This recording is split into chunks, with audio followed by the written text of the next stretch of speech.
All right, we're fixing to get involved in some more hearing trials.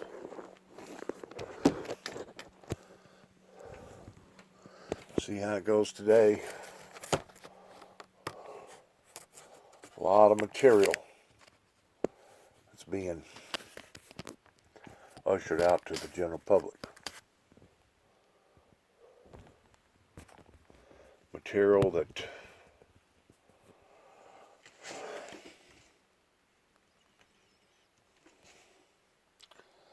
in ways that could be avoided.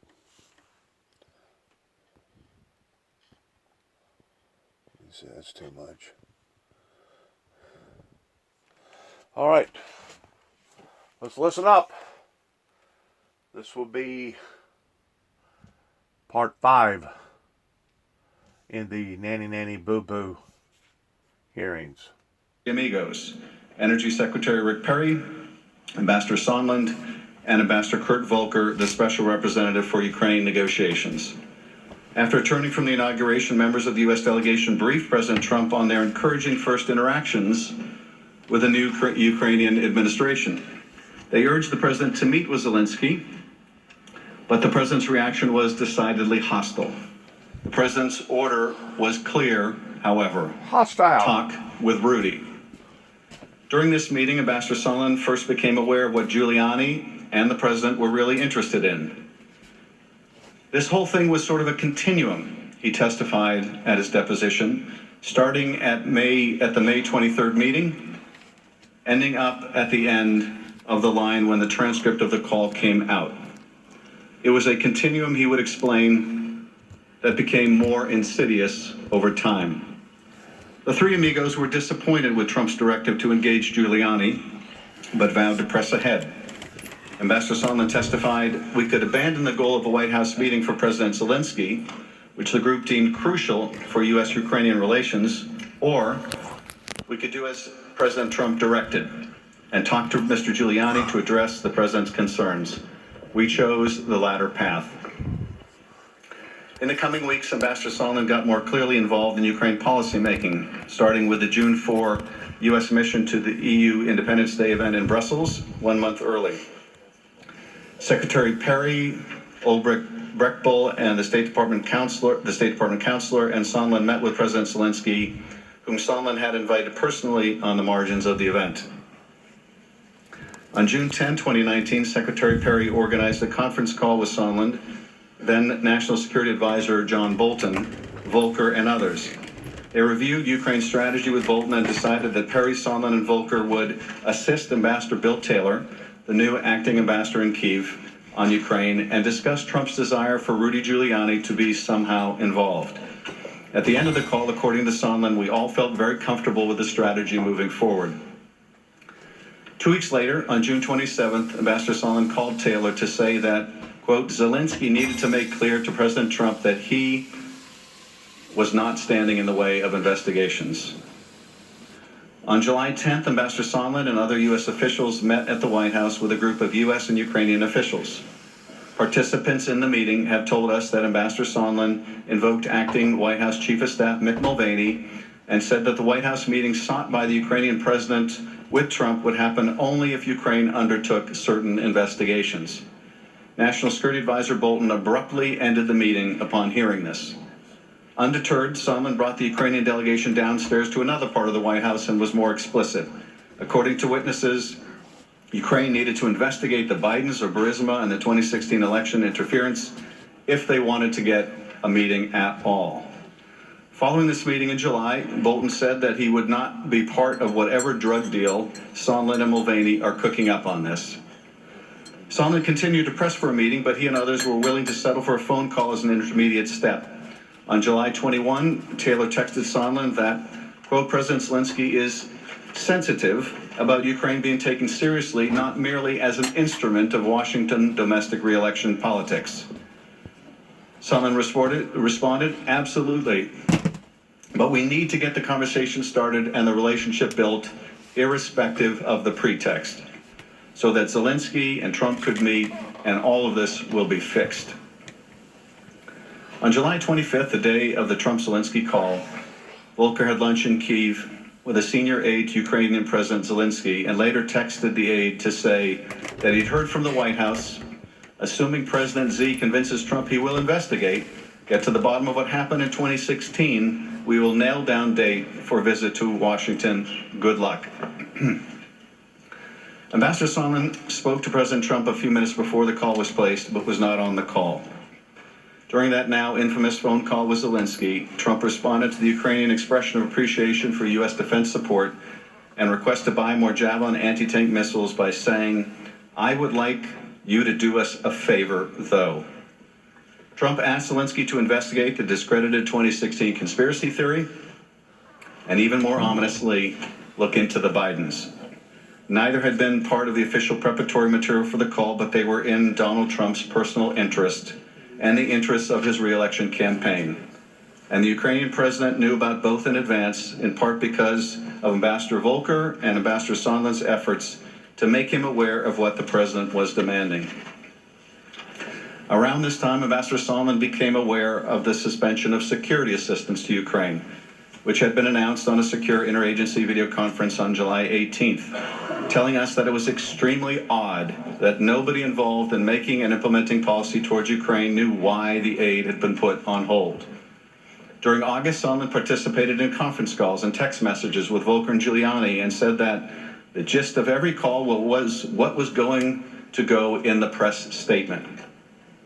In an August 9 text message with Volker, Sondland stated, "I think POTUS really wants the deliverable," which was, according to Sondland, a deliverable public statement that President Trump wanted to see or hear before a White House meeting could happen. On September 1, Ambassador Sondland participated in Vice President Pence's bilateral meeting with Zelensky in Warsaw, during which Zelensky raised the suspended security assistance. Following that meeting, Sondland approached the senior Ukrainian official to tell him that he believed what could help them move the aid was if the Ukrainian prosecutor general would go to the mic and announce that he was opening the Burisma investigation. Sondland told Taylor that he had made a mistake by telling the Ukrainians that an Oval Office meeting was dependent on a public announcement of investigations. In fact, everything was dependent on such an announcement, including security assistance. But even the announcement by the prosecutor general would not satisfy the president. On September 7, Sondland spoke to the president and told Tim Morrison and Bill Taylor about the call shortly thereafter. The president said that although this was not a quid pro quo, if President Zelensky did not clear things up in public, we would be at a stalemate. Moreover, an announcement by the prosecutor general would not be enough. President Zelensky must announce personally that he would open the investigations. Sondland told Taylor that President Trump is a businessman. When a businessman is about to sign a check to someone who owes him something, he said, the businessman asked that person to pay up before signing the check.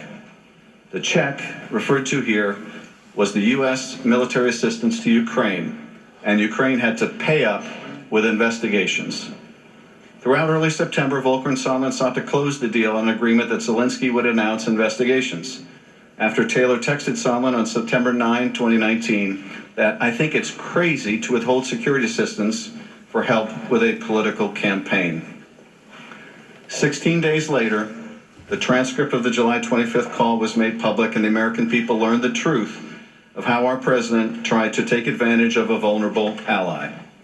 Now it is up to Congress, as the people's representatives, to determine what response is appropriate. If the president abused his power and invited foreign interference in our elections, if he sought to condition, coerce, extort, or bribe an ally into conducting investigations to aid his re-election campaign, and did so by withholding official acts, a White House meeting, or hundreds of millions of dollars of needed military aid, it will be up to us to decide whether those acts are compatible with the office of the presidency. Finally, I want to say a word about the President and Secretary Pompeo's obstruction of this investigation. We have not received a single document from the State Department, and as Ambassador Sondland's opening statement today will make clear, those documents bear directly on this investigation and this impeachment inquiry. I think we know now, based on a sample of the documents attached to Ambassador Sondland's statement that the knowledge of this scheme was far and wide and included, among others, Secretary of State Pompeo, as well as the Vice President.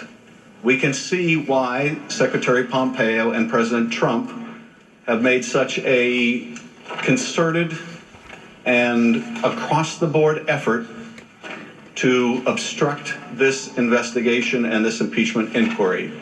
And I will just say this, they do so at their own peril. I remind the President that Article 3 of the impeachment articles drafted against President Nixon was his refusal to obey the subpoenas of Congress. What? And with that, I recognize Ranking Member Nunes for any remarks that he would wish to make. Thank the gentleman. As we learned last night, story time last night, we get story time first thing this morning. God, that's Ambassador serious. Sondland, welcome. At Glad their you're here. own apparel. Really not glad you're here, but welcome to the 5th day of this circus.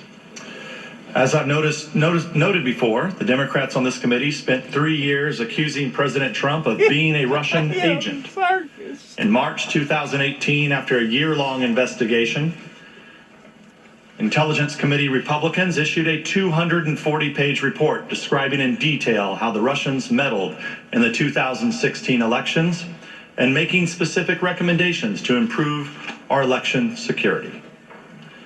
Denouncing the report as a whitewash and accusing Republicans of subverting the investigation, the Democrats issued their own report, focusing on their now debunked conspiracy theory that the Trump campaign colluded with Russia to hack the elections.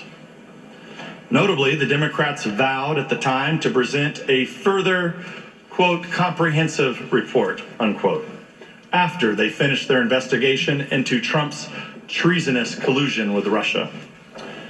For some completely inexplicable reason, after the implosion of their Russia hoax, the Democrats failed to issue that comprehensive report. We're still waiting. This episode shows how the Democrats have exploited the Intelligence Committee for political purposes for 3 years, culminating in these impeachment hearings and their mania to attack the president.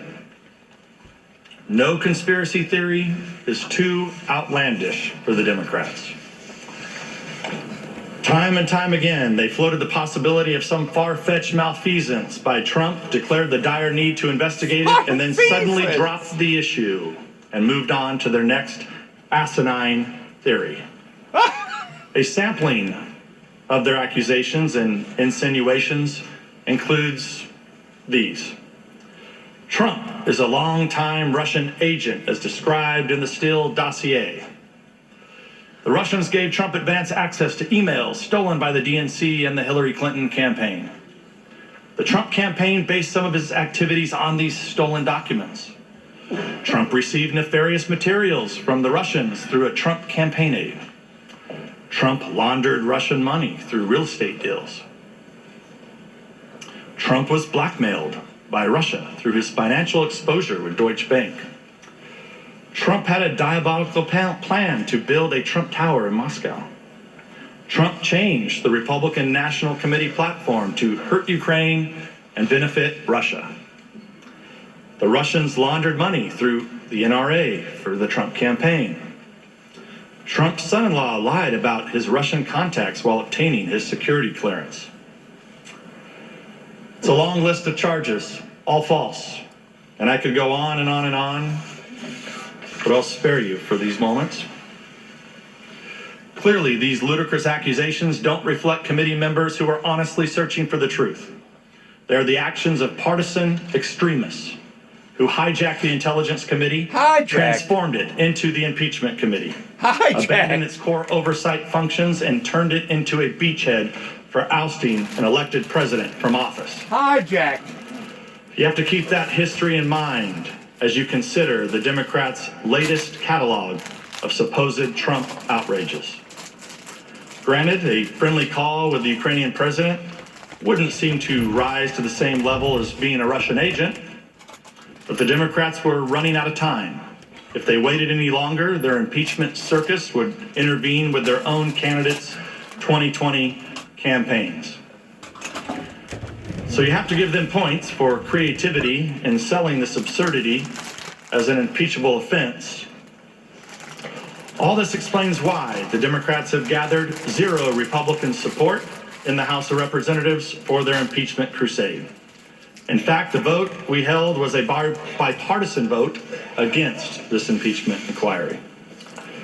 Speaker Pelosi, Chairman Schiff, and Chairman Nadler, the key figures behind this impeachment crusade, all proclaimed that impeachment is so damaging to the country that it can only proceed with bipartisan support. Are those declarations suddenly no longer true? Did impeachment become less divisive? Of course not. They know exactly what kind of damage they're inflicting on this nation, but they've passed the point of no return. After 3 years of preparation work, much of it spearheaded by the Democrats on this committee, using all the tools of Congress to accuse, investigate, indict, and smear the president, they stoked a frenzy amongst their most fanatical supporters that they can no longer control. Ambassador Sondland, you are here today to be smeared. Smeared. But you'll make it through it. And I appreciate your service to this country, and I'm sorry that you've had to go through this. In closing, the Democrats have zeroed in on an anonymous whistleblower complaint that was cooked up in cooperation with the Democrats on this very committee. They lied to the American people about that cooperation and refused to let us question the whistleblower to discover the truth. Meanwhile, the Democrats lash out against anyone who questions or casts doubt on this spectacle. When Ukrainian President Zelensky denies anything improper happened on the phone call, the Democrats say that he's a liar. When journalists report on Ukraine election meddling and Hunter Biden's position on the board of corrupt Ukrainian companies, the Democrats label them conspiracy theorists.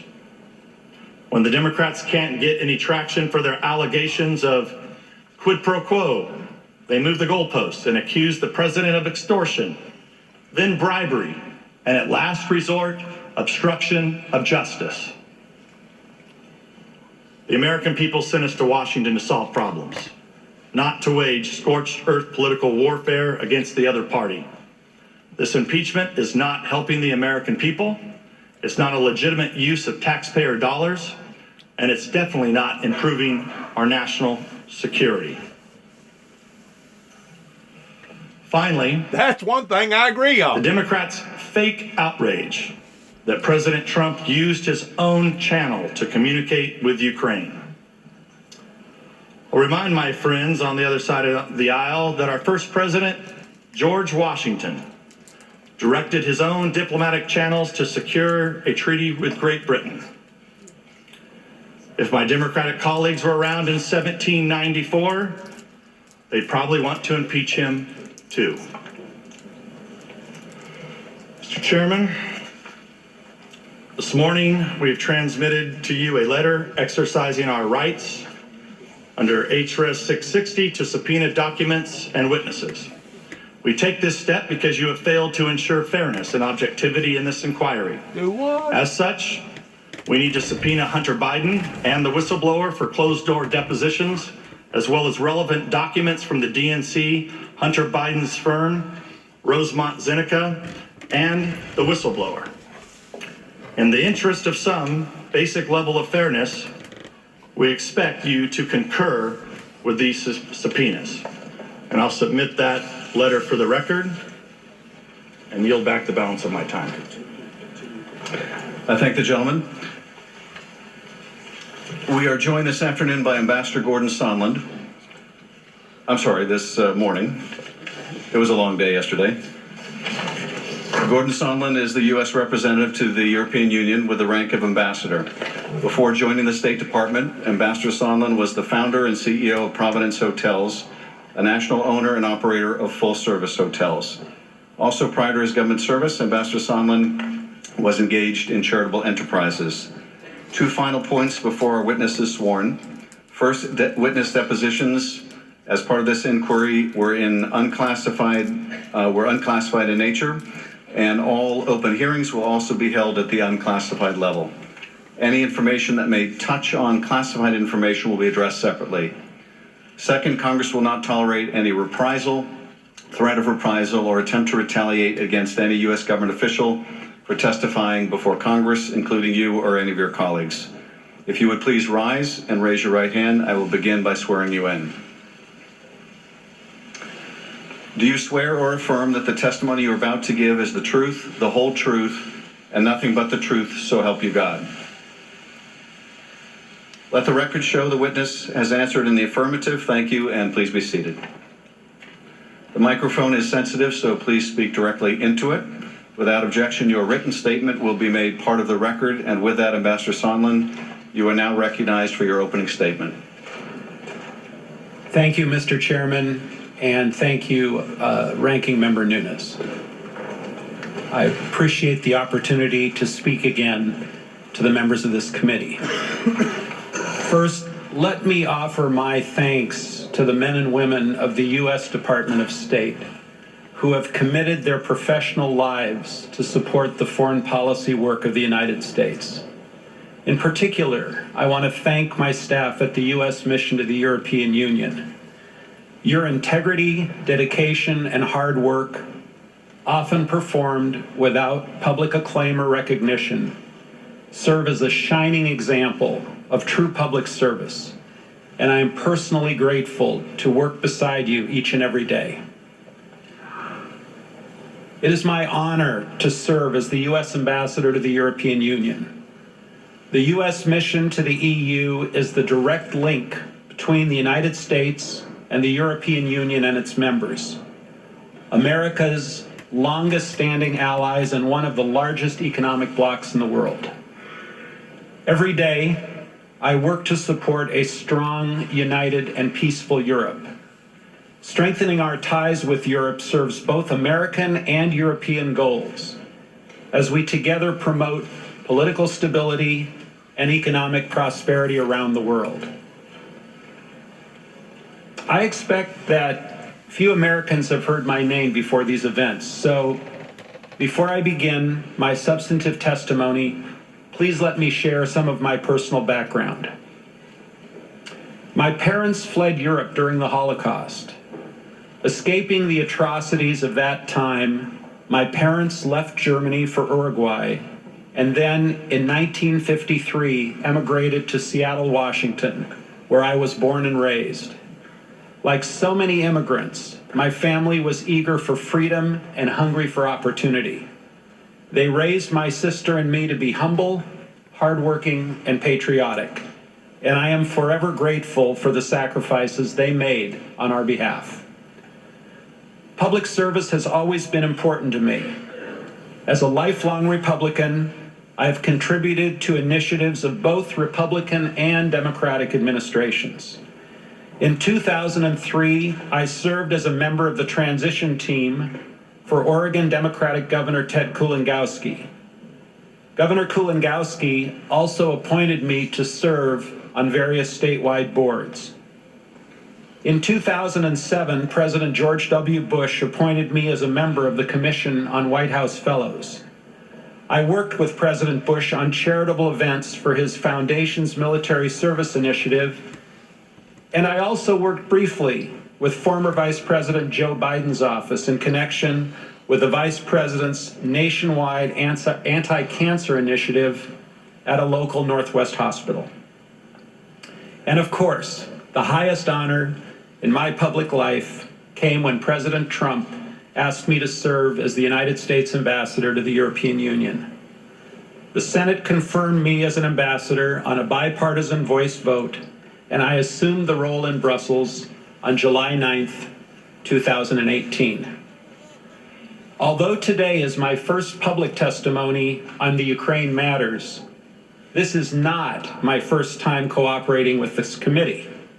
As you know, I've already provided 10 hours of deposition testimony, and I did so despite directives from the White House and the State Department that I refused to appear as many others have done. I agreed to testify because I respect the gravity of the moment, and I believe I have an obligation to account fully for my role in these events. But I also must acknowledge that this process has been challenging, and in many respects, less than fair. I have not had access to all of my phone records, State Department emails, and many, many other State Department documents. And I was told I could not work with my EU staff to pull together the relevant files and information. Having access to the State Department materials would have been very helpful to me in trying to reconstruct with whom I spoke and met and when and what was said. As ambassador, I've had hundreds of meetings and calls with individuals, but I'm not a note taker or a memo writer. Never have been. My job requires that I speak with heads of state, senior government officials, members of the cabinet, the president, almost each and every day. Talking with foreign leaders might be memorable to some people, but this is my job. I do it all the time. My lawyers and I have made multiple requests to the State Department and the White House for these materials. Yet these materials were not provided to me, and they have also refused to share these materials with this committee. These documents are not classified, and in fairness, should have been made available. In the absence of these materials, my memory, admittedly, has not been perfect. And I have no doubt that a more fair, open, and orderly process of allowing me to read the State Department records and other materials would have made this process far more transparent. I don't intend to repeat my prior opening statement or attempt to summarize 10 hours of previous deposition testimony. However, a few critical points have been obscured by noise over the last few days and weeks, and I'm worried that the bigger picture is being ignored. So let me make a few key points. First, Secretary Perry, Ambassador Volker, and I worked with Mr. Rudy Giuliani on Ukraine matters at the express direction of the President of the United States. We did not want to work with Mr. Giuliani. Simply put, we were playing the hand we were dealt. We all understood that if we refused to work with Mr. Giuliani, we would lose a very important opportunity to cement relations between the United States and Ukraine. So we followed the president's orders. Second, although we disagreed with the need to involve Mr. Giuliani, at the time, we did not believe that his role was improper. As I previously testified, if I had known of all of Mr. Giuliani's dealings or his associations with individuals, some of whom are now under criminal indictment, I personally would not have acquiesced to his participation. Still, given what we knew at the time, what we were asked to do did not appear to be wrong. Third, let me say, precisely because we did not think that we were engaging in improper behavior, we made every effort to ensure that the relevant decision makers at the National Security Council and the State Department knew the important details of our efforts. The suggestion that we were engaged in some irregular or rogue diplomacy is absolutely false.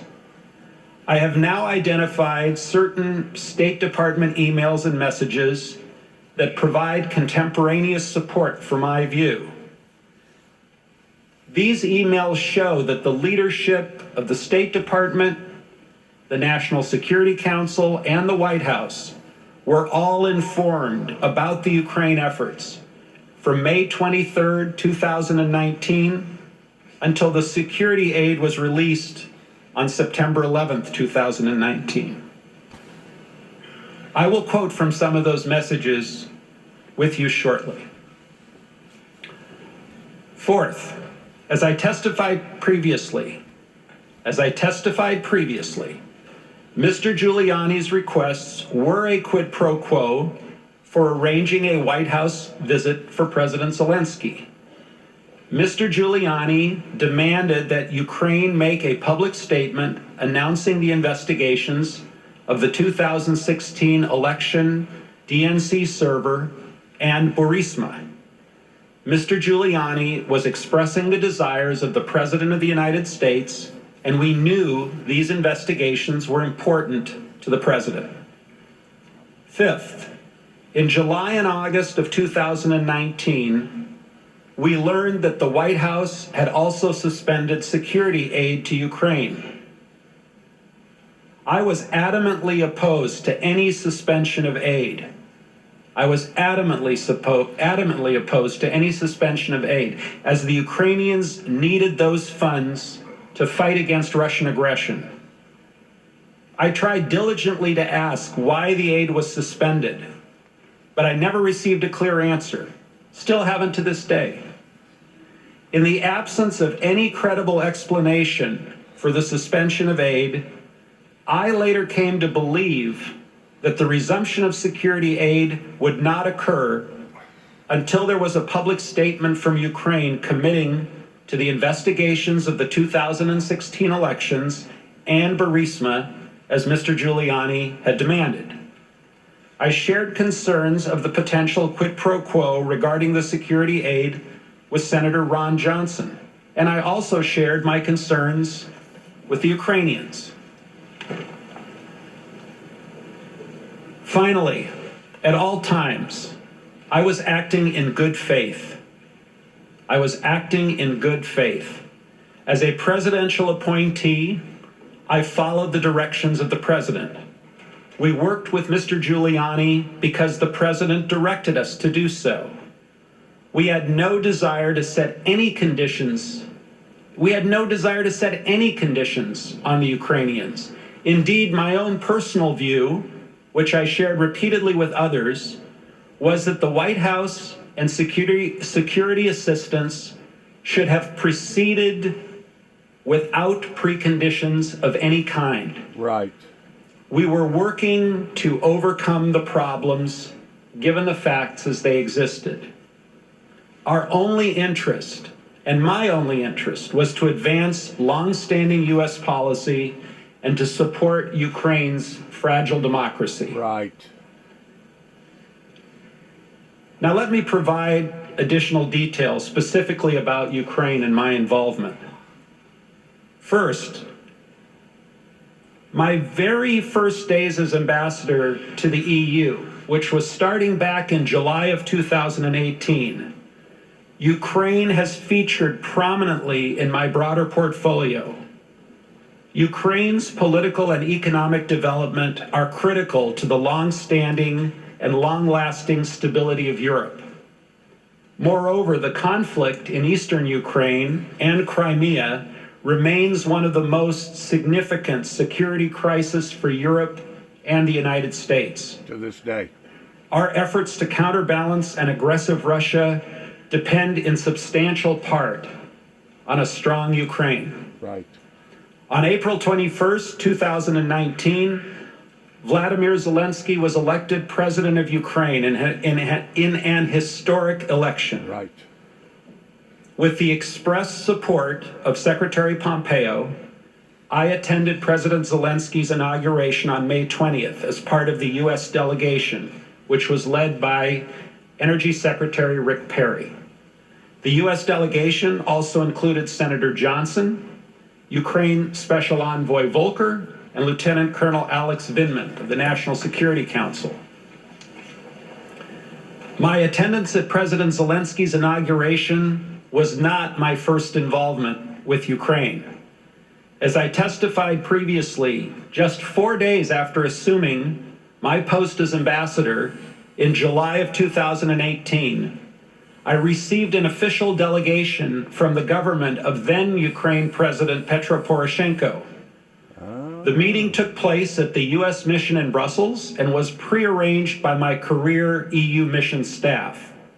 And I've had several meetings since then in Brussels. Later, in February of 2019, I worked well with U.S. Ambassador Marie Yovanovitch in making my first official visit to Ukraine for a U.S. Navy visit to the strategic Black Sea port of Odessa. And the reason I raise these prior Ukraine activities, the meetings in Brussels, my visit to Odessa, is to emphasize that Ukraine has been a part of my portfolio from my very first days as the U.S. ambassador. Any claim that I somehow muscled my way into the Ukraine relationship is simply false. During the Zelensky inauguration on May 20th, the U.S. delegation developed a very positive view of the Ukraine government. We were impressed by President Zelensky's desire to promote a stronger relationship with the United States. We admired his commitment to reform, and we were excited about the possibility of Ukraine making the changes necessary to support a greater Western economic investment. And we were excited that Ukraine might, after years and years of lip service, finally get serious about addressing its own well-known corruption problems. With that enthusiasm, we returned to the White House on May 23rd to brief President Trump. We advised the president of the strategic importance of Ukraine and the value of strengthening the relationship with President Zelensky. To support this reformer, we asked the White House for two things. First, a working phone call between Presidents Trump and Zelensky, and second, a working Oval Office visit. In our view, both were vital to cementing the U.S.-Ukraine relationship, demonstrating support for Ukraine in the face of Russian aggression, and advancing broader U.S. foreign policy interests. Unfortunately, President Trump was skeptical. He expressed concerns that the Ukrainian government was not serious about reform, and he even mentioned that Ukraine tried to take him down in the last election. In response to our persistent efforts in that meeting to change his views, President Trump directed us to, quote, talk with Rudy. We understood that talk with Rudy meant talk with Mr. Rudy Giuliani, the president's personal lawyer. Let me say again, we weren't happy with the president's directive to talk with Rudy. We did not want to involve Mr. Giuliani. I believe then, as I do now, that the men and women of the State Department, not the president's personal lawyer, should take responsibility for Ukraine matters. Nonetheless, based on the president's direction, we were faced with a choice. We could abandon the efforts to schedule the White House phone call and a White House visit between Presidents Trump and Zelensky, which was unquestionably in our foreign policy interest, or we could do as President Trump had directed and talk with Rudy. We chose the latter course, not because we liked it, but because it was the only constructive path open to us. Over the course of the next several months, Secretary Perry, Ambassador Volker, and I were in communication with Mr. Giuliani. Secretary Perry volunteered to make the initial calls with Mr. Giuliani, given their prior relationship. Ambassador Volker made several of the early calls and generally informed us of what was discussed. I first communicated with Mr. Giuliani in early August, several months later. Mr. Giuliani emphasized that the president wanted a public statement from President Zelensky committing Ukraine to look into the corruption issues. Mr. Giuliani specifically mentioned the 2016 election, including the DNC server, and Burisma as two topics of importance to the president. We kept the leadership of the State Department and the NSC informed of our activities. And that included communications with Secretary of State Pompeo, his counselor, Ulrich Breckbull, his executive secretary, Lisa Kenna, and also communications with Ambassador Bolton, Dr. Hill, Mr. Morrison, and their staff at the NSC. They knew what we were doing and why. On July 10th, 2019, senior Ukrainian national security officials met with Ambassador Bolton, Ambassador Volker, Dr. Hill, Secretary Perry, myself, and several others in Washington, D.C. During that meeting, we all discussed the importance of the two action items I identified earlier. One, a working phone call, and two, a White House meeting between Presidents Trump and Zelensky. From my perspective, the July 10th meeting was a positive step toward accomplishing our shared goals. While I am now aware of accounts of the meeting from Dr. Hill and Lieutenant Colonel Vindman, their recollections of those events simply don't square with my own, or with those of Ambassador Volker or Secretary Perry. I recall mentioning the prerequisite of investigations before any White House call or meeting, but I do not recall any yelling or screaming or abrupt terminations as others have said. Instead, after the meeting, Ambassador Bolton walked outside with our group and we all took some great pictures together outside on the White House lawn. More important, those recollections of protests do not square with the documentary record of our interactions with the NSC in the days and weeks that followed. We kept the NSC apprised of our efforts, including, specifically, our efforts to secure a public statement from the Ukrainians that would satisfy President Trump's concerns. For example, on July 13th, and this is 3 days after that July 10th meeting, I emailed Tim Morrison. He had just taken over Dr. Hill's post as the NSC Eurasia Director, and I met him that day for the first time. I wrote to Mr. Morrison with these words: "The call between Zelensky and POTUS, President of the United States, should happen before 7/21, which is the parliamentary elections in Ukraine. Sole purpose is for Zelensky to give POTUS assurances of new sheriff in town, corruption ending, unbundling moving forward, and I emphasize, any hampered investigations will be allowed to move forward transparently. Goal is for POTUS to invite him to Oval. Volker, Perry, Bolton, and I strongly recommend." Mr. Morrison acknowledged and said thank you, and specifically noted that he was tracking these issues.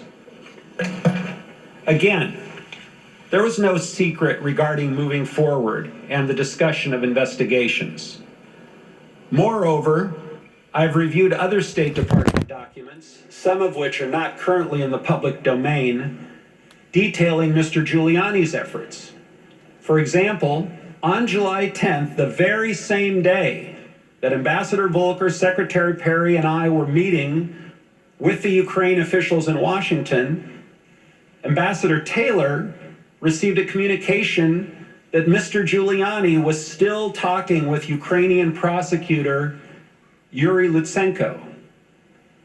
In WhatsApp messages with Ambassador Volker and I, Ambassador Taylor wrote to us as follows: "Just had a meeting with Andrei and Vadim," referring to Ukraine Foreign Minister Vadim Prystaiko.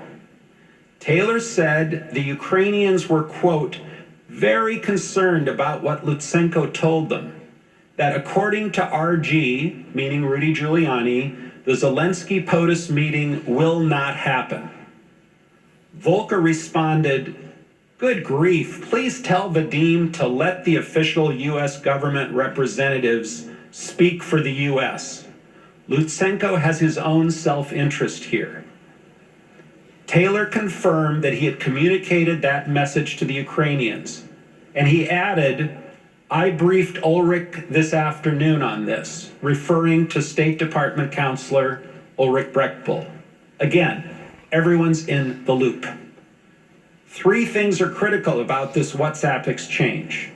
First, while the Ukrainians were in Washington at the White House, Mr. Giuliani was communicating with the Ukrainians without our knowledge.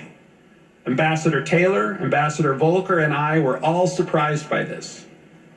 Second, Mr. Giuliani was communicating with the reportedly corrupt Ukrainian prosecutor Lutsenko and discussing whether a Zelensky-Trump meeting was going to happen, again without our knowledge. And third, with this alarming news, Ambassador Taylor briefed Ulrich Brechtbull, who is the counselor to Secretary of State Pompeo. And even as late as September 24th of this year, Secretary Pompeo was directing Kurt Volker to speak with Mr. Giuliani. In a WhatsApp message, Kurt Volker told me in part, "Spoke with Rudy per guidance from S." S is the State Department's official designator for the secretary. "Spoke with Rudy per guidance from S." Look, we tried our best to fix the problem while keeping the State Department and the NSC closely apprised of the challenges we faced. On July 25th, Presidents Trump and Zelensky had their official call. I was not on the call, and I don't think I was invited to be on the call. In fact, I first read the transcript on September 25th, the day it was publicly released. All I had heard at that time was that the call had gone well. Looking back, I find it very odd, that neither I, nor Ambassador Taylor, nor Ambassador Volker ever received a detailed readout of that call with the Biden references. Now, there are people who say they had concerns about the call, but no one shared any concerns about the call with me at the time, which frankly would have been very helpful to know. On July 26th, Ambassador Taylor, Ambassador Volker, and I were all in Kiev to meet with President Zelensky. The timing of that trip, immediately after the call between Presidents Trump and Zelensky, was entirely coincidental. The Kiev meetings had been scheduled well before the date that the White House finally fixed the call. During our Kiev meeting, I do not recall President Zelensky discussing the substance of his July 25th call with President Trump. Nor did he discuss any request to investigate Vice President Biden, which we all later learned was discussed on the July 25th call. And this is consistent with the reported comments from Ambassadors Volker and Taylor. After the Zelensky meeting, I also met with Zelensky's senior aide, Andrei Yermak. I don't recall the specifics of our conversation, but I believe the issue of investigations was probably a part of that agenda or meeting. Also, on July 26th, shortly after our Kiev meetings, I spoke by phone with President Trump. The White House, which has finally shared certain call dates and times with my attorneys, confirms this. The call lasted 5 minutes. I remember I was at a restaurant in Kiev, and I have no reason to doubt that this conversation included the subject of investigations. Again, given Mr. Giuliani's demand that President Zelensky make a public statement about investigations, I knew that investigations were important to President Trump. We did not discuss any classified information. Other witnesses have recently shared their recollection of overhearing this call. For the most part, I have no reason to doubt their accounts. It's true that the president speaks loudly at times, and it's also true, I think we primarily discussed ASAP Rocky. It's true that the president likes to use colorful language. Anyone who has met with him for any reasonable amount of time knows this. While I cannot remember the precise details, again, the White House has not allowed me to see any readouts of that call, And the July 26th call did not strike me as significant at the time. Actually, I would have been more surprised if President Trump had not mentioned investigations, particularly given what we were hearing from Mr. Giuliani about the president's concerns. However, I have no recollection of discussing Vice President Biden or his son on that call or after the call ended. I know that members of this committee frequently frame these complicated issues in the form of a simple question: was there a quid pro quo? As I testified previously, with regard to the requested White House call and the White House meeting, the answer is yes. Mr. Giuliani conveyed to Secretary Perry, Ambassador Volker, and others that President Trump wanted a public statement from President Zelensky committing to investigations of Burisma and the 2016 election. Mr. Giuliani expressed those requests directly to the Ukrainians, and Mr. Giuliani also expressed those requests directly to us. We all understood that these prerequisites for the White House call and the White House meeting reflected President Trump's desires and requirements. Within my State Department emails, there is a July 19th email. This email was sent to Secretary Pompeo, Secretary Perry, Brian McCormick, who is Secretary Perry's chief of staff at the time, Ms. Kenna, who is the executive secretariat for Secretary Pompeo, Chief of Staff Mulvaney, and Mr. Mulvaney's senior advisor, Rob Blair. A lot of senior officials. Here is my exact quote from that email. I talked to Zelensky just now. He is prepared to receive POTUS's call. We'll assure him that he intends to run a fully transparent investigation and will turn over every stone. He would greatly appreciate a call prior to Sunday so that he can put out some media about a friendly and productive call, no details, prior to Ukraine election on Sunday. Chief of Staff Mulvaney responded, I asked the NSC to set it up for tomorrow. Everyone was in the loop. It was no secret. Everyone was informed via email on July 19th, days before the presidential call.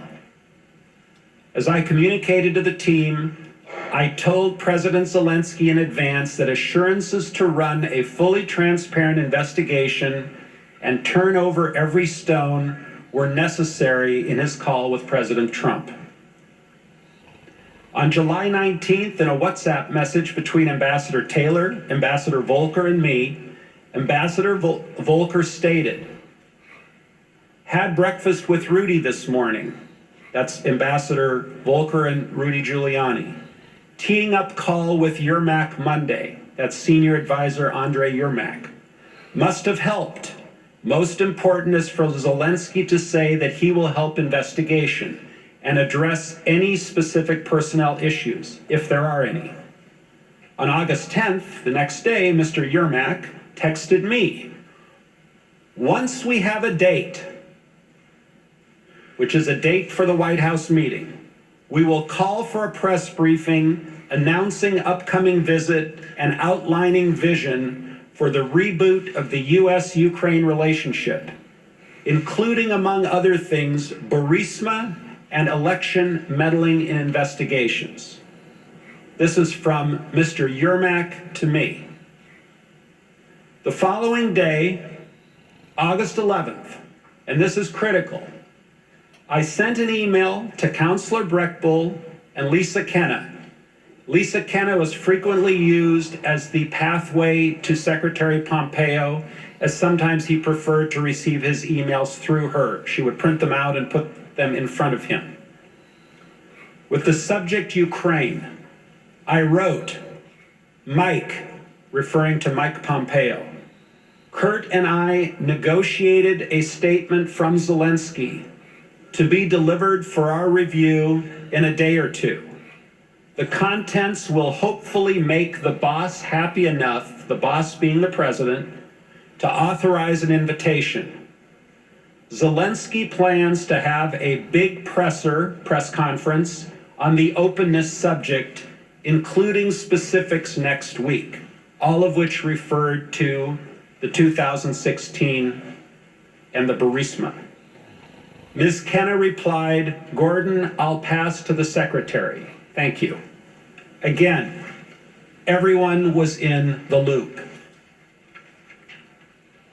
Curiously, and this was very interesting to me, on August 26th, shortly before his visit to Kiev, Ambassador Bolton's office requested Mr. Giuliani's contact information from me. I sent Ambassador Bolton the information directly. They requested Mr. Giuliani's contact information on August 26th. I was first informed that the White House was withholding security aid to Ukraine during conversations with Ambassador Taylor on July 18th, 2019. However, as I testified before, I was never able to obtain a clear answer regarding the specific reason for the hold, whether it was bureaucratic in nature, which often happens, or reflected some other concern in the interagency process. I never participated in any of the subsequent DOD or DOS review meetings that others have described, so I can't speak to what was discussed in those meetings. Nonetheless, before the September 1st Warsaw meeting, the Ukrainians had become aware that security funds had yet to be dispersed. In the absence of any credible explanation for the hold, I came to the conclusion that the aid, like the White House visit, was jeopardized. In preparation for the September 1 Warsaw meeting, I asked Secretary Pompeo whether a face-to-face conversation between Trump and Zelensky would help to break the logjam. And this was when President Trump was still intending to travel to Warsaw. Specifically, on August 22nd, I emailed Secretary Pompeo directly, copying Secretary Kenna. I wrote, and this is my email to Secretary Pompeo, should we block time in Warsaw for a short pull-aside for POTUS to meet Zelensky? I would ask Zelensky to look him in the eye and tell him that once Ukraine's new justice folks are in place in mid-September, that Zelensky should be able to move forward publicly and with confidence on those issues of importance to POTUS in the U.S. Hopefully that will help break the logjam. The secretary replied, yes. I followed up the next day asking to get 10 to 15 minutes on the Warsaw schedule for this.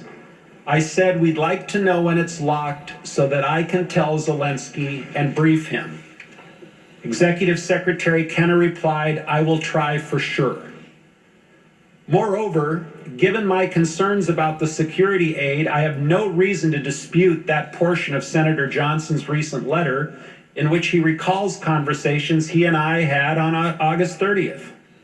By the end of August, my belief was that if Ukraine did something to demonstrate a serious intention to fight corruption, and specifically addressing Burisma and the 2016, then the hold on military aid would be lifted.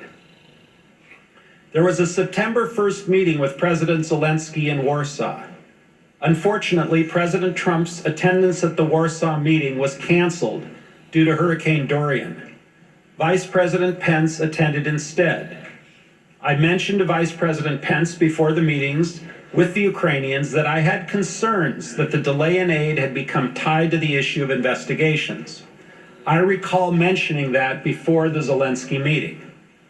During the actual meeting, President Zelensky raised the issue of security assistance directly with Vice President Pence, and the Vice President said that he would speak to President Trump about it.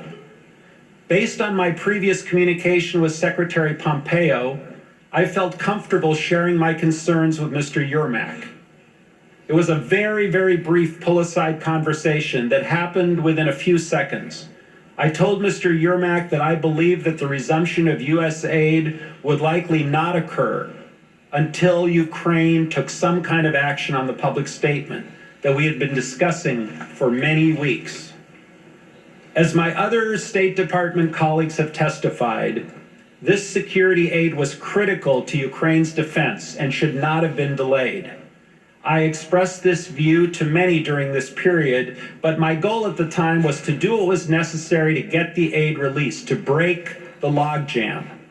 I believe that the public statement we had been discussing for weeks was essential to advancing that goal. You know, I really regret that the Ukrainians were placed in that predicament, but I do not regret doing what I could to try to break the logjam and to solve the problem. I mentioned at the outset that throughout these events, we kept State Department leadership and others apprised of what we were doing. State Department was fully supportive of our engagement in Ukraine efforts and was aware that a commitment to investigations was among the issues we were pursuing. To provide just two examples, on June 5th, the day after the US-EU mission hosted our Independence Day, we did it a month early, Acting Assistant Secretary Phil Reeker sent an email to me, to Secretary Perry, and to others, forwarding some positive media coverage of President Zelensky's attendance at our event. Mr. Reeker wrote, and I quote, "This headline underscores the importance and timeliness of Zelensky's visit to Brussels and the critical, perhaps historic role of the dinner and engagement Gordon coordinated. Thank you for your participation and dedication to this effort." Months later, on September 3rd, I sent Secretary Pompeo an email to express my appreciation for his joining a series of meetings in Brussels following the Warsaw trip. I wrote, "Mike, thanks for schlepping to Europe. I think it was really important and the chemistry seems promising. Really appreciate it." Secretary Pompeo replied the next day on Wednesday, September 4th, quote, "All good. You're doing great work. Keep banging away." State Department leadership expressed total support for our efforts to engage the new Ukrainian administration. Look, I've never doubted the strategic value of strengthening our alliance with Ukraine. And at all times, our efforts were in good faith and fully transparent to those tasked with overseeing them.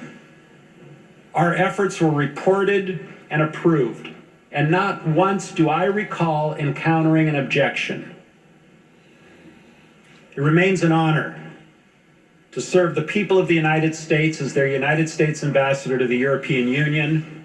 I look forward to answering the committee's questions. Thank you. We will now proceed to the first round of questions. As detailed in the memo provided to committee members, there will be 45 minutes of questions conducted by the chairman or majority counsel, followed by 45 minutes for the ranking member or minority counsel. Following that, unless I specify additional equal time for extended questioning, we'll proceed under the 5-minute rule, and every member will have the chance to ask questions. I recognize myself or majority counsel for the first round of questions. Ambassador Sondland, there's a lot of new material in your opening statement for us to get through, but I want to start with a few top-line questions before passing it over to Mr. Goldman. In your deposition, you testified that you found yourself on a continuum that became more insidious over time. Can you describe what you mean by this continuum of insidiousness? Well, Mr. Chairman, when we left the Oval Office, I believe on May 23rd, the request was very generic for an investigation of corruption in a very vanilla sense, and dealing with some of the oligarch problems in Ukraine, which were longstanding problems. And then as time went on, more specific items got added to the menu, including the Burisma and 2016 election meddling specifically, the DNC server specifically, and over this continuum, it became more and more difficult to secure the White House meeting because more conditions were being placed on the White House meeting. And then, of course, on July 25th, although you were not privy to the call, another condition was added, that being the investigation of the Bidens.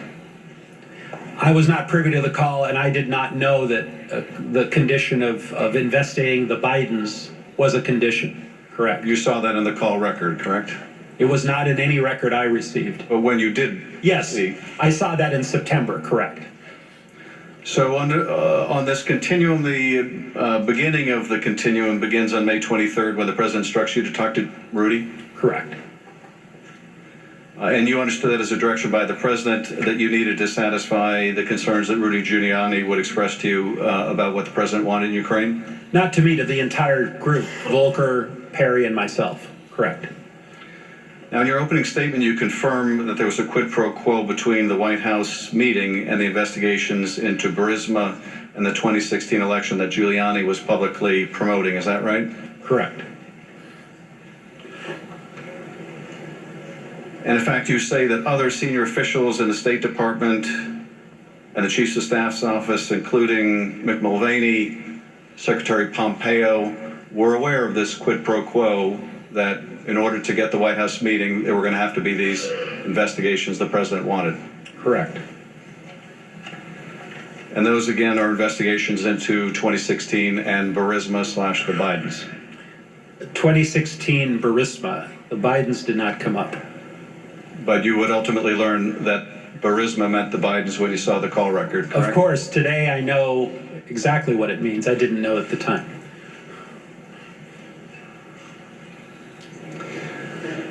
And then on July 26th, you confirm you did indeed have the conversation with President Trump from a restaurant in Kyiv that David Holmes testified about last week. Is that right? Correct. And you have no reason to doubt Mr. Holmes' recounting of your conversation with the president? The only part of Mr. Holmes' recounting that I take exception with is I do not recall mentioning the Bidens. That did not enter my mind. It was Burisma in 2016 elections. You have no reason to believe that Mr. Holmes would make that up, if that's what he recalls you saying? You have no reason to question that, do you? I don't recall saying Biden. I never recall saying Biden. But the rest of Mr. Holmes' recollection is consistent with your own? Well, I can't testify as to what Mr. Holmes might or might not have heard through the phone. I don't know how he heard the conversation.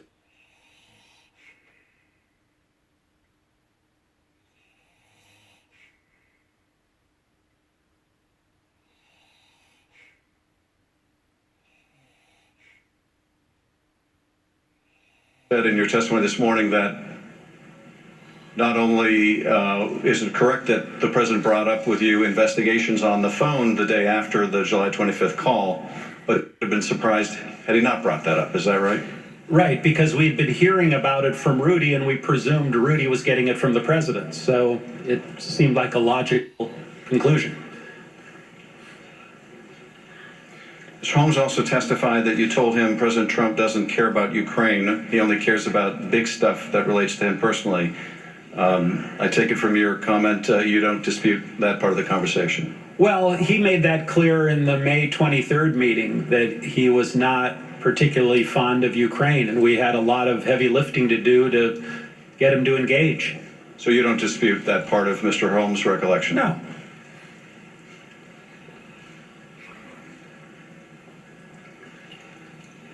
In August, when you worked with Rudy Giuliani and a top Ukrainian aide to draft a public statement for President Zelensky to issue that includes the announcement of investigations into Burisma, you understood that was required by President Trump before he would grant a White House meeting to President Zelensky? That's correct. And the Ukrainians understood that as well? I believe they did. And you informed Secretary Pompeo about that statement as well? I did.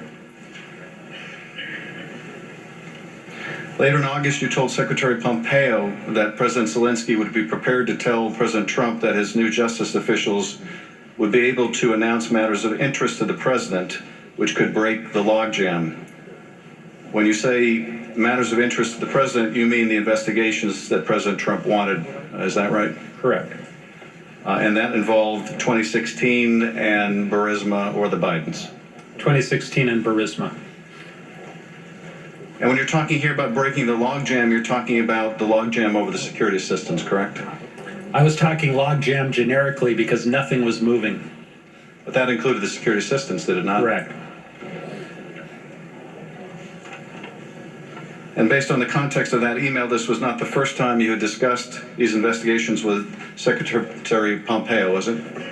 No.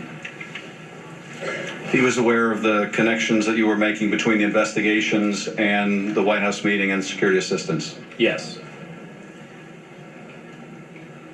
Did he ever take issue with you and say, no, that connection is not there or you're wrong? Not that I recall.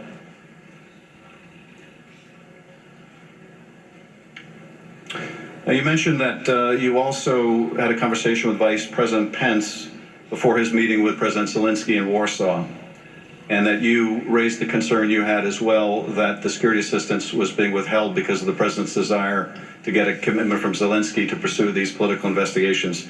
What did you say to the vice president? I was in a briefing with several people, and I just spoke up and I said, it appears that everything is stalled until this statement gets made, something that words to that effect, and that's what I believe to be the case based on the work that the three of us had been doing, Volker, Perry, and myself. And the vice president nodded like, he heard what I said, and that was pretty much it, as I recall. And you understood that the Ukrainians were going to raise the security assistance with the vice president at this meeting? I didn't know what they were going to raise, but they in fact did raise it, Mr. Chairman. Well, it was public by that point that there was a hold on the security assistance, correct? Yeah, but I didn't know what they were going to raise. I didn't get a pre-brief from the Ukrainians. Well, you knew, certainly they were concerned about the hold on the security assistance, right? They were concerned, obviously. And you wanted to help prepare the vice president for the meeting by letting him know what you thought was responsible for the hold on the security assistance. That's fair. Do you recall anything else the vice president said other than nodding his head when you made him aware of this fact? No, I don't have a readout of that meeting, so I can't remember anything else. And it was immediately after this meeting between the vice president and Zelensky that you went to speak with Yermak, and you told him similarly that in order to release the military assistance, they were going to have to publicly announce these investigations. Yeah, much has been made of that meeting, and it really wasn't a meeting. What happened was everyone got up after the bilateral meeting between President Zelensky and Vice President Pence, and people do what they normally do. They get up, they mill around, they shake hands, and I don't know if I came over to Yermak or he came over to me, but he said, what's going on here? And I said, I don't know. It might all be tied together now. I have no idea. I was presuming that it was, but it was a very short conversation. Well, in that short conversation, as you would later relay to Mr. Morrison and Ambassador Taylor, you informed Mr. Yermak that they would need to announce these investigations in order to get the aid, did you not? Well, Mr. Yermak was already working on those or on the statement about the investigations. And you confirmed for him that he needed to get it done if they were going to get the military aid? I likely did.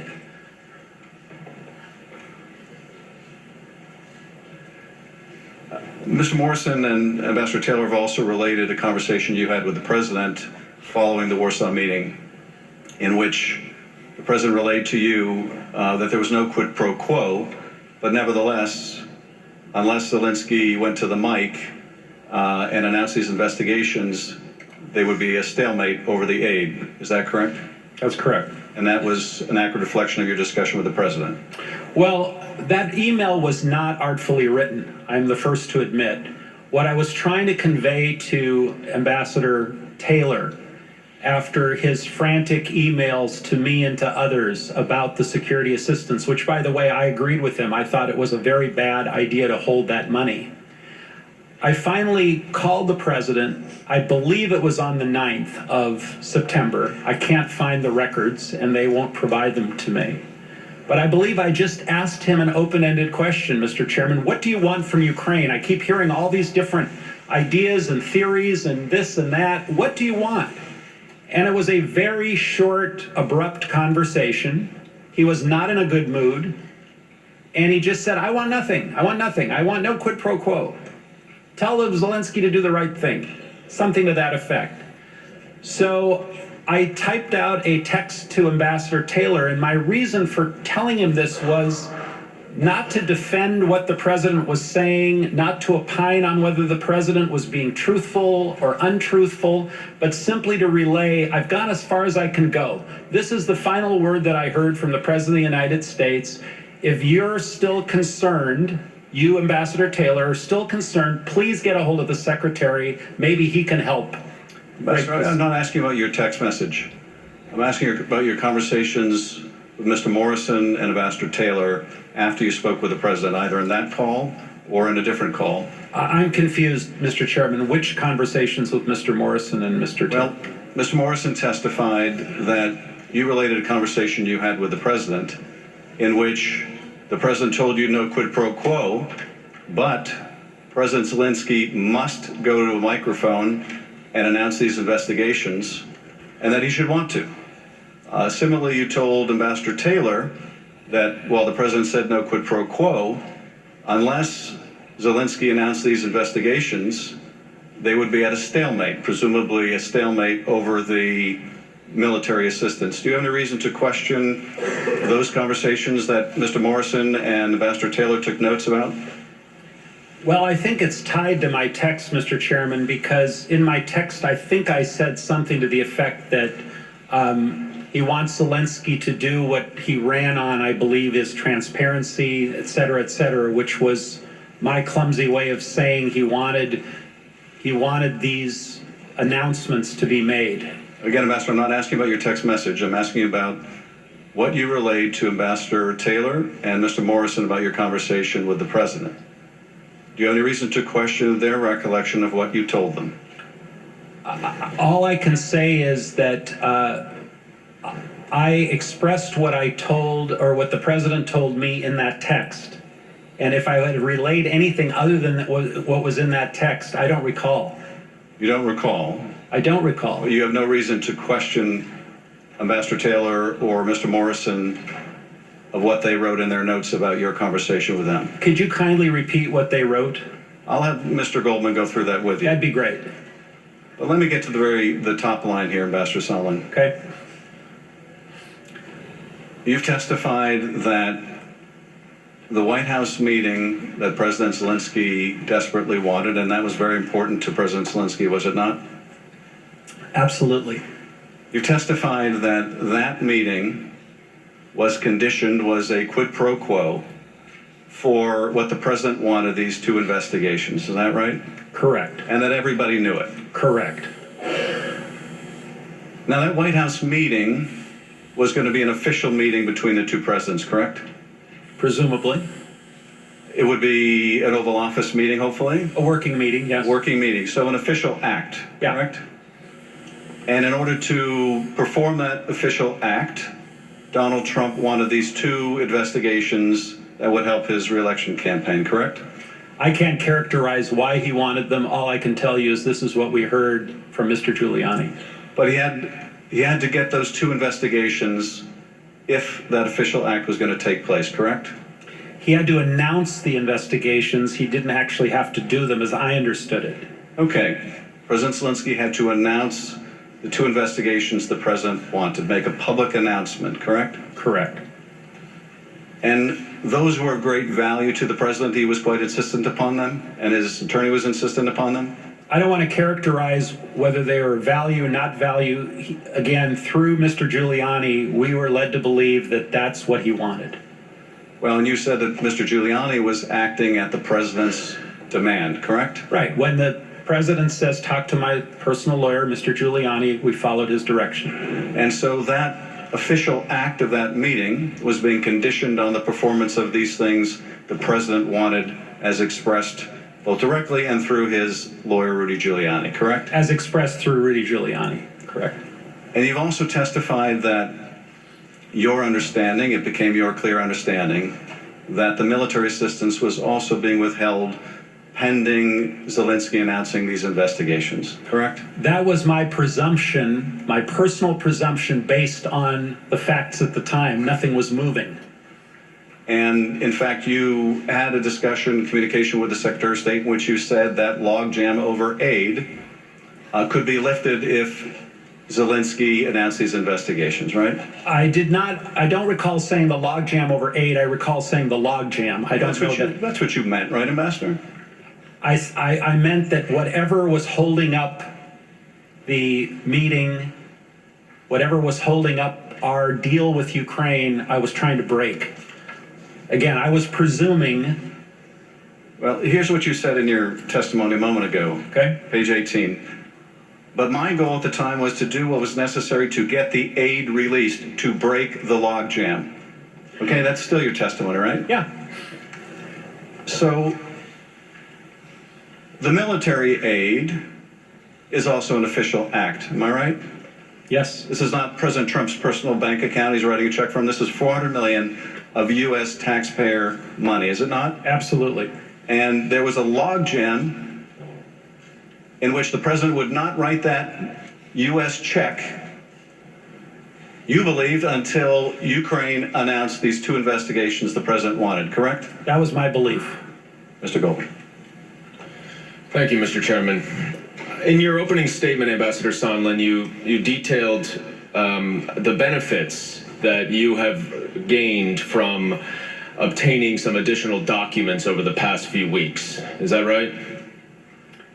In terms of refreshing my recollection. That's right, because reviewing these documents has helped you to remember the events that we're asking about. Is that correct? Correct. Because you acknowledge, of course, that when you can place a document and a date and a context, it helps to jog your memory. That's correct. And so you would agree that for people unlike yourself who take notes, that is very helpful to their own recollection of events, right? I think you asked your question backwards. Are you saying people that take notes, it's helpful to have those documents, or people that don't take notes, it's helpful to have those documents? No. You are not a note taker, right? I'm not a note taker, never have been. But you would agree that people who do take contemporaneous notes generally are more able to remember things than people who don't. Some, yes. And there are additional documents that you've been unable to obtain, is that right? That's correct. And I think you even said in your opening statement that the State Department prevented you and your staff from trying to gather more documents, is that correct? Certain documents, yes. Which documents? Documents that I didn't have immediate access to. And who at the State Department prevented you from doing that? You have to ask my counsel. He was dealing with them. But certainly based on the additional memory that you have gained over the past few weeks from reading the testimony of others based on their notes and reviewing your own documents, you have remembered a lot more than you did when you were deposed. Is that right? That's correct. And one of the things that you now remember is the discussion that you had with President Trump on July 26th in that restaurant in Kiev, right? Yeah, what triggered my memory was someone's reference to ASAP Rocky, which was, I believe, the primary purpose of the phone call.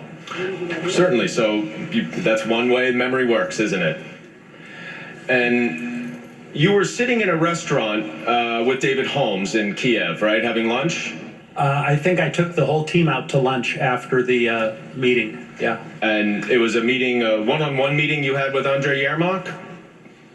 Again, trying to reconstruct a very busy day without the benefit, but if someone said I had a meeting and I went to the meeting, then I'm not going to dispute that. And particularly if that person took notes at that meeting? Correct. Or sat outside the door when you didn't let them in? I have no control over who goes into a meeting in Ukraine. That was the Ukrainians that didn't let them in. And you had also met with President Zelensky, among others, that day, is that right? That's correct. And you called President Trump from your cell phone from the restaurant, is that right? That's right. And this was not a secure line, was it? No, it was an open line. Did you worry that a foreign government may be listening to your phone call with the President of the United States? Well, I have unclassified conversations all the time from landlines that are unsecured and cell phones.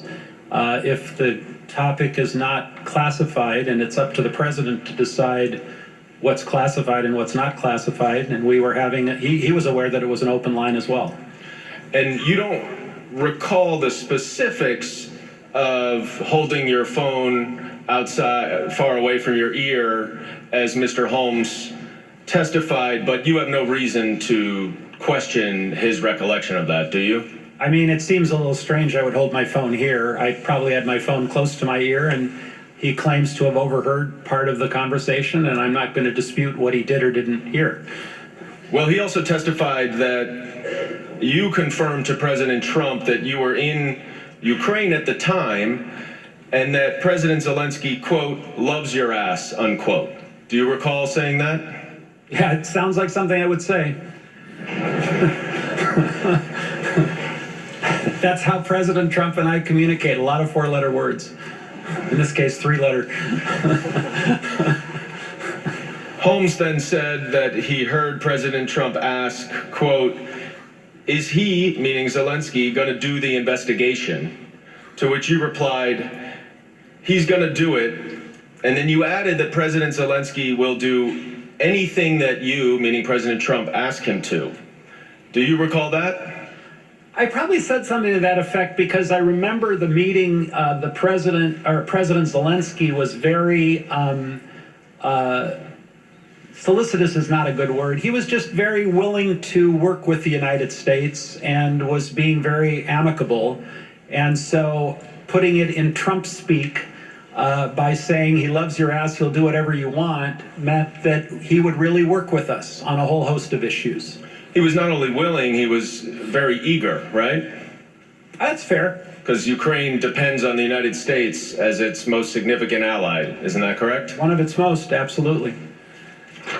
So, just so we understand, you were in Kiev the day after President Trump spoke to President Zelensky on the phone.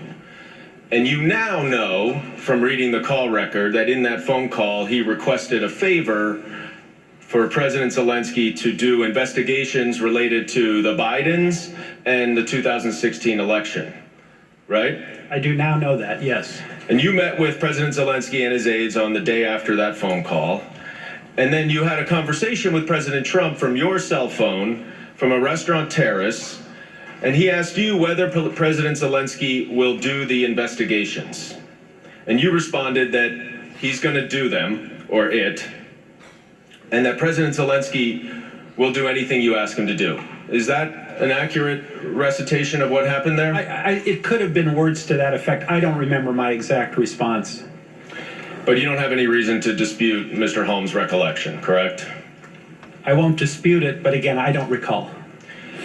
After you hung up with the president, Mr. Holmes testified about a conversation that you and he had where he says that you told Mr. Holmes that the president does not care about Ukraine, but the president used the more colorful language, including a four-letter word that you just referenced. Do you recall saying that to Mr. Holmes? Again, I don't recall my exact words, but clearly the president, beginning on May 23rd, when we met with him in the Oval Office, was not a big fan. But he was a big fan of the investigations. Apparently so. And in fact, Mr. Holmes said that you said that President Trump only cares about the, quote, big stuff that benefits himself. Is that something that you would have said at the time? I don't think I would have said that. I would have honestly said that he was not a big fan of Ukraine, and he wants the investigations that we had been talking about for quite some time to move forward. That's what I would have said, because that's the fact. Mr. Holmes also remembers that you told him, in giving an example of the big stuff, the Biden investigation that Rudy Giuliani was pushing. Do you recall that? I don't. I recall Burisma, not Biden. But do you recall saying, at least referring to an investigation that Rudy Giuliani was pushing? Is that something that you likely would have said? I would have, yes. sorry about that. Now, even if you don't recall specifically mentioning the Biden investigation to David Holmes, we know that it was certainly on President Trump's mind. Because just the day before, in his call with President Zelensky, he mentions specifically the Biden investigation.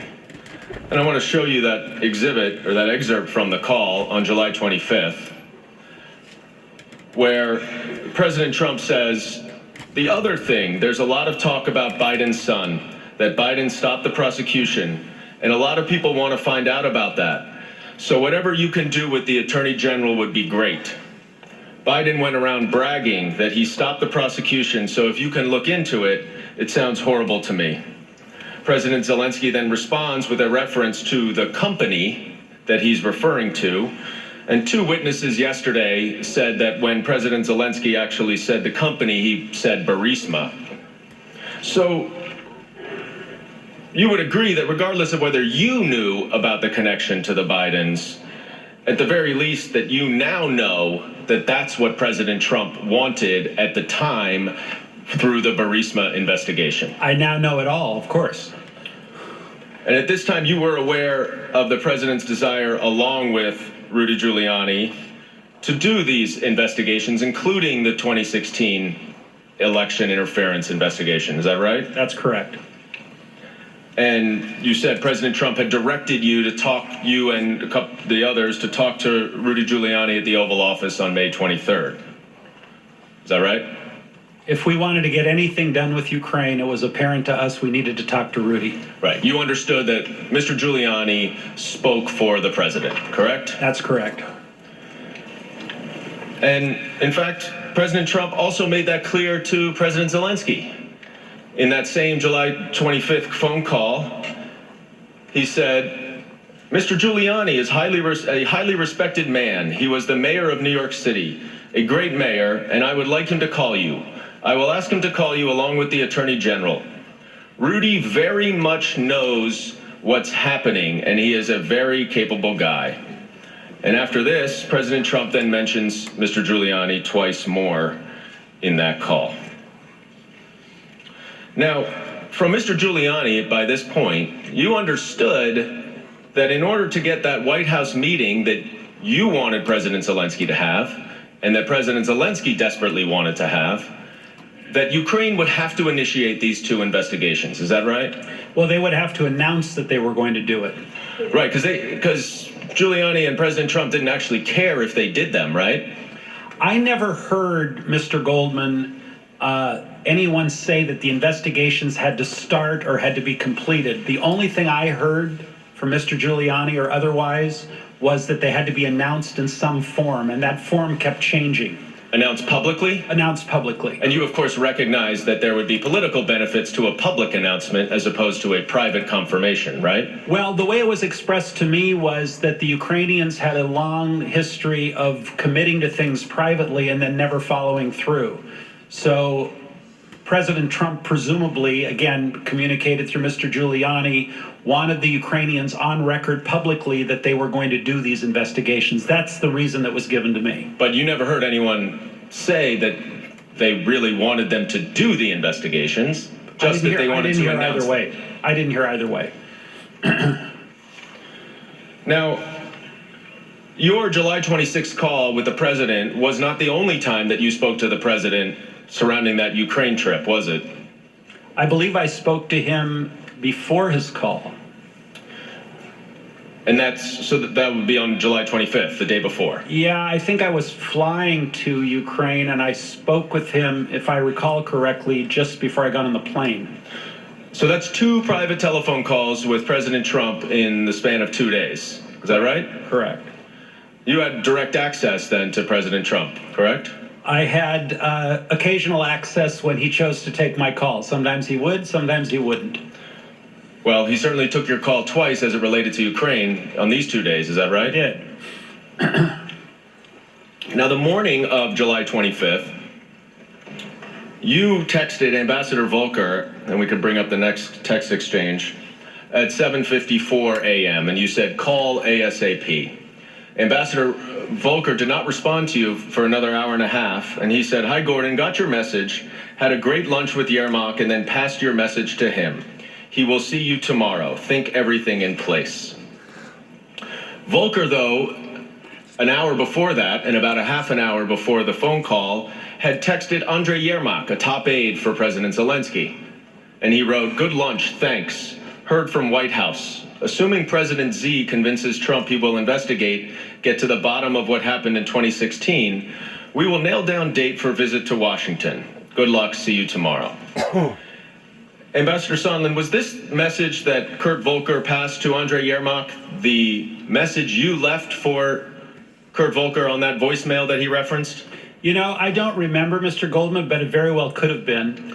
You don't have any reason to think it wasn't, right? Again, I honestly don't remember, but seems logical to me. And if Ambassador Volker testified that he did get that message from you, you have no reason to doubt that. No, if right? he testified that he got that message from me, then I would concur with that. So is it fair to say that this message is what you received from President Trump in that phone call that morning? Again, if he testified to that, to refresh my own memory, then yes, likely I would have received that from President Trump. But the sequence certainly makes sense, right? Yeah, it does. You talked to President Trump. You told Kurt Volker to call you. You left a message for Kurt Volker. Kurt Volker sent this text message to Andrei Yermak to prepare President Zelensky. And then President Trump had a phone call where President Zelensky spoke very similar to what was in this text message, right? Right. And you would agree that the message in this that is expressed here is that President Zelensky needs to convince Trump that he will do the investigations in order to nail down the date for a visit to Washington, D.C. Is that correct? That's correct.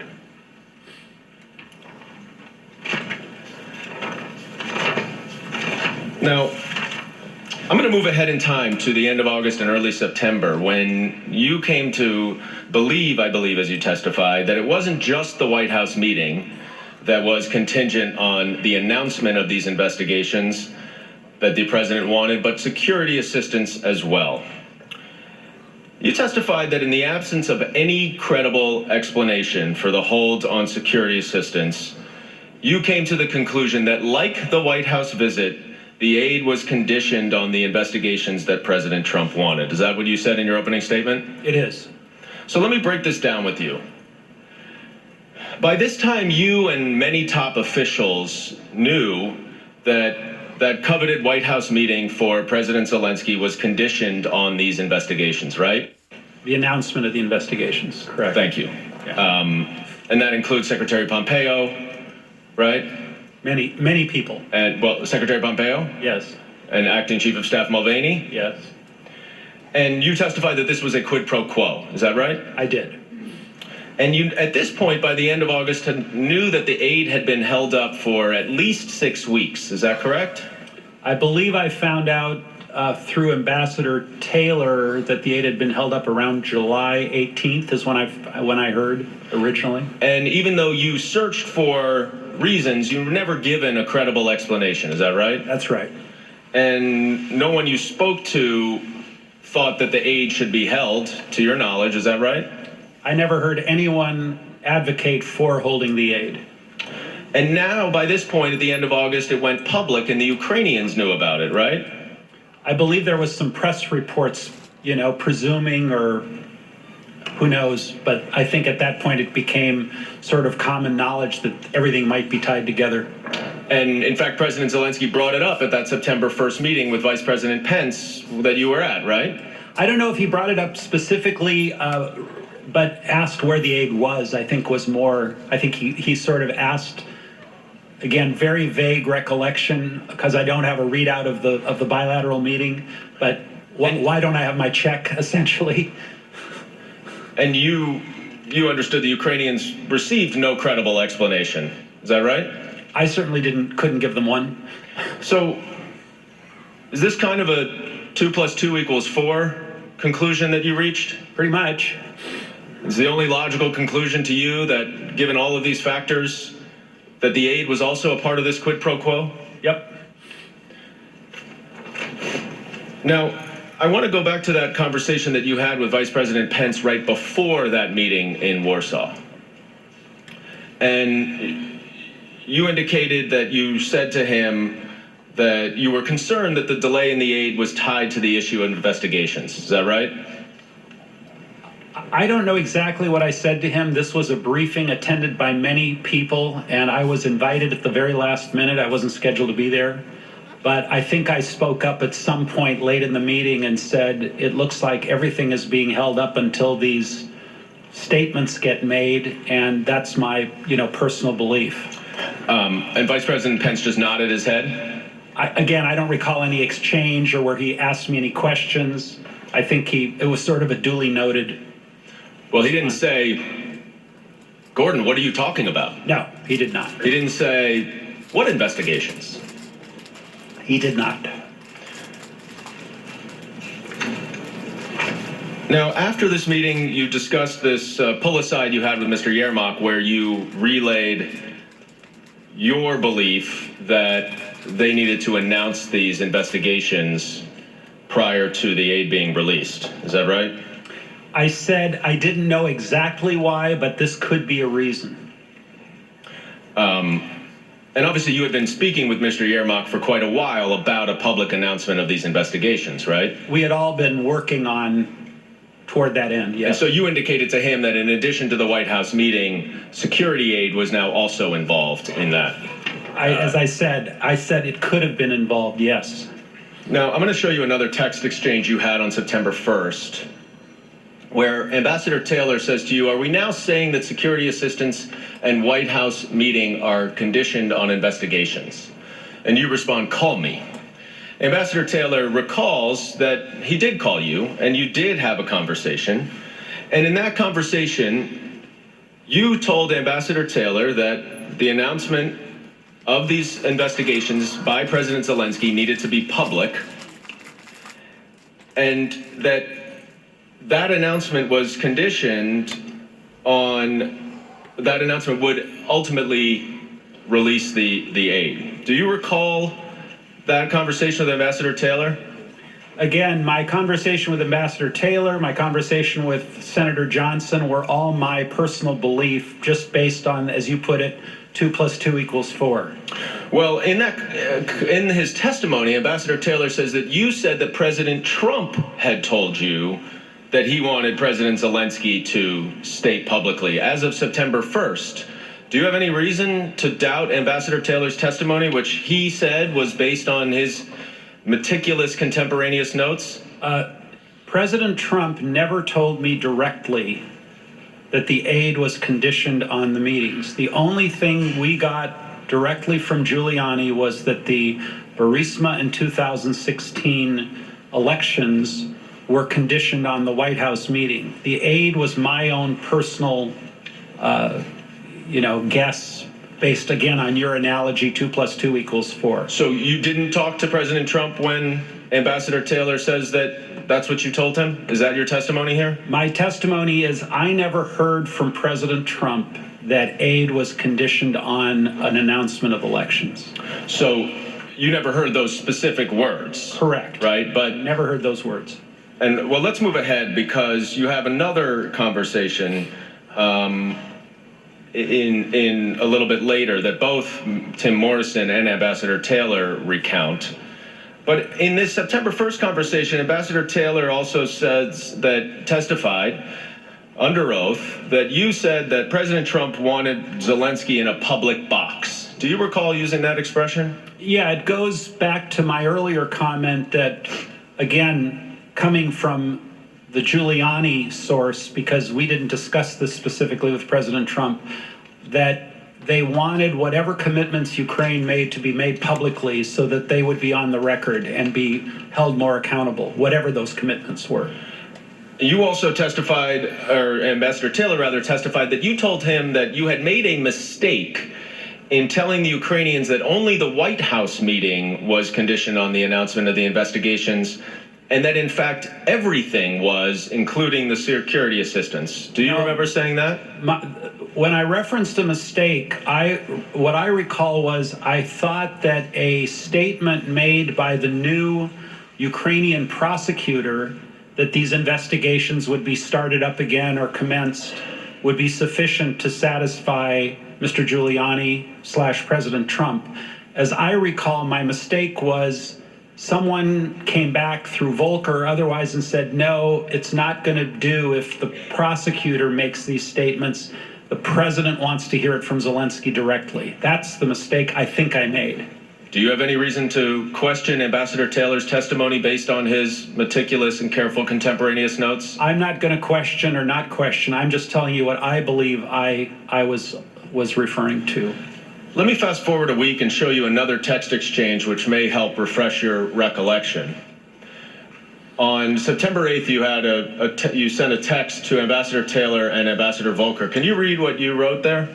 Guys, multiple convos with Zelensky, POTUS, let's talk. And so this was September 8th at 11:20 in the morning. And Ambassador Taylor responds immediately, now is fine with me. And if we could go to the next exchange. Ambassador Taylor then 15 minutes later says, Gordon and I just spoke, or 20 minutes later rather.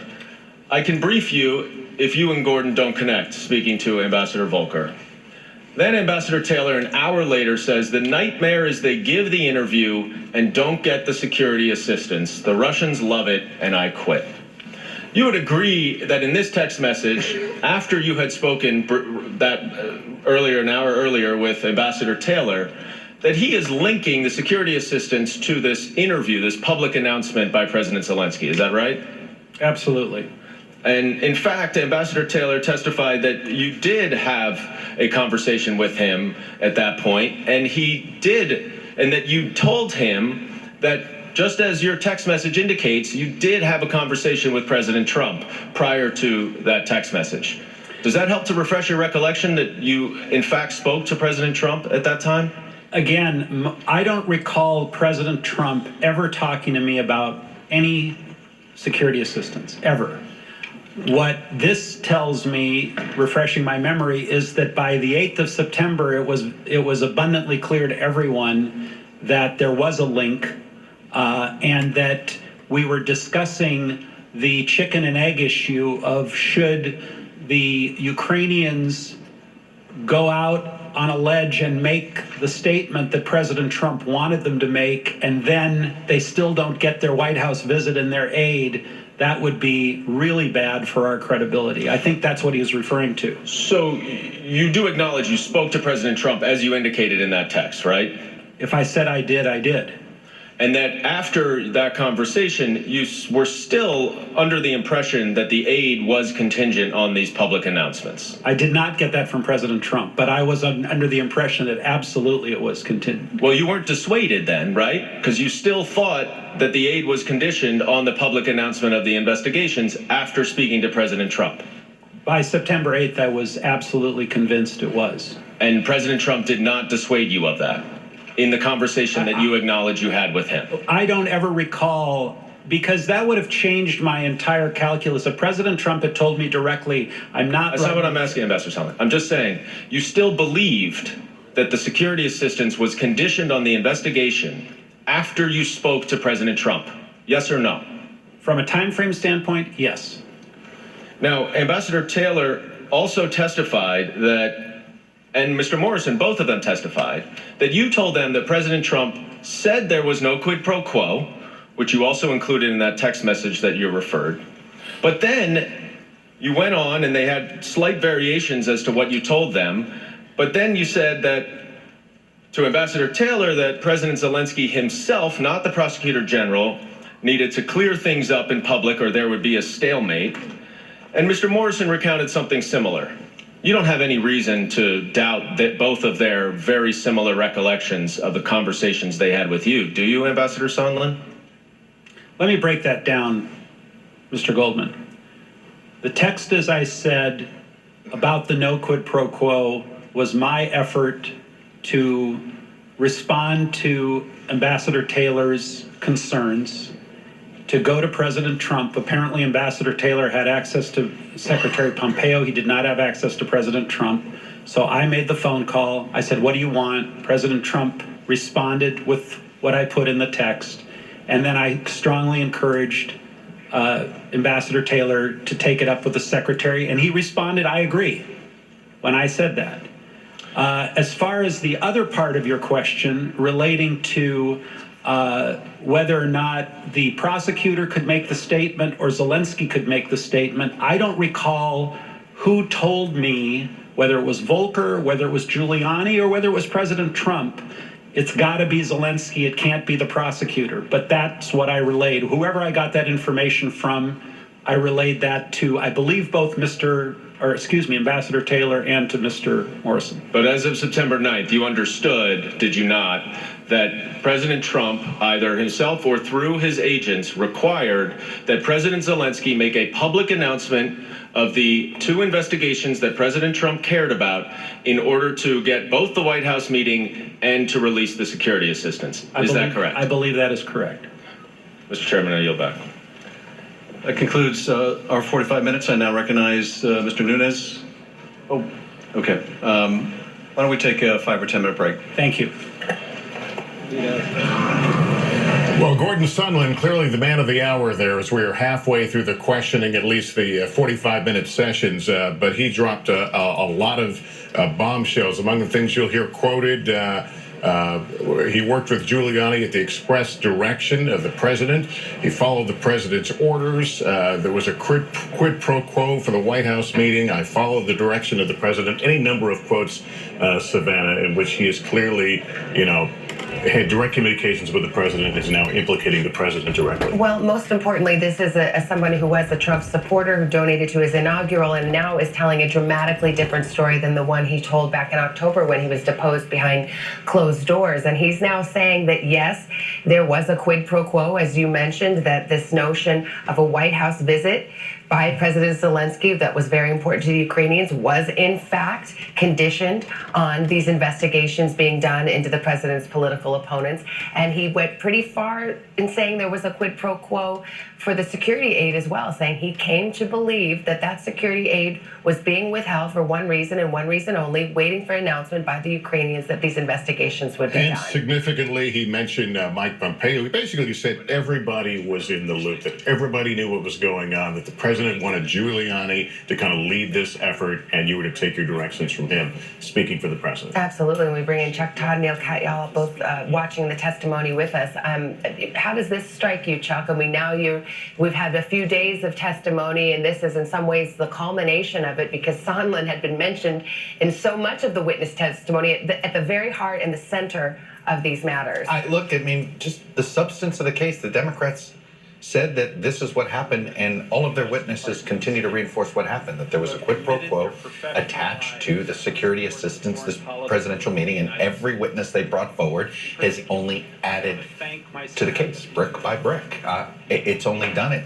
Gordon Sondland today, I think, here's what you learn from him. He's basically saying, whoa, you don't get to call this a side channel.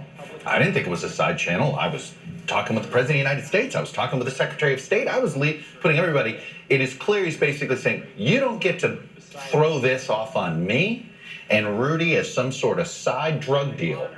Everybody in government knew this. And I think that is what's so significant about this testimony, is he basically says, well, if this was a side deal, it was the most public side deal because everybody in government knew it. Oh, by the way, go ask the Secretary of State. It's also significant because in the early going as this came along, Professor Katyal, the president pointed to the text message from Gordon Sondland that said there's no quid pro quo. And now this is the very person coming before Congress and saying, well, yes, there was. Right, Savannah, that's why today was so explosive, because this was supposed to be the guy who was to defend Trump. And yesterday, Volker was supposed to be the guy who was to defend Trump. Both people handpicked by Trump. Both circumstances in which they're coming forward today and saying, no, Trump was in the loop and orchestrating in some ways. Now, I think the delta here is that, and what we'll hear about in the next 45 minutes, is that Sondland never said that Trump directly ordered him to withhold the aid or to withhold the White House meeting. It was done through someone, a conduit, Giuliani. And I think that's where we'll hear for the next while. Do you remember the Michael Cohen testimony? Michael Cohen had to... Well, he doesn't direct you to say anything, right? It was an implication, and I remember, but that was actually something that helped the president's defense, and that there was never It was an assumed order. But let's talk about and that is something that I think is the Republicans are going to pounce on. But let's talk about the phone call that occurred. In other words, the president speaks in codes of what he wants and how he wants things done. He just doesn't just come right out audibly and say it.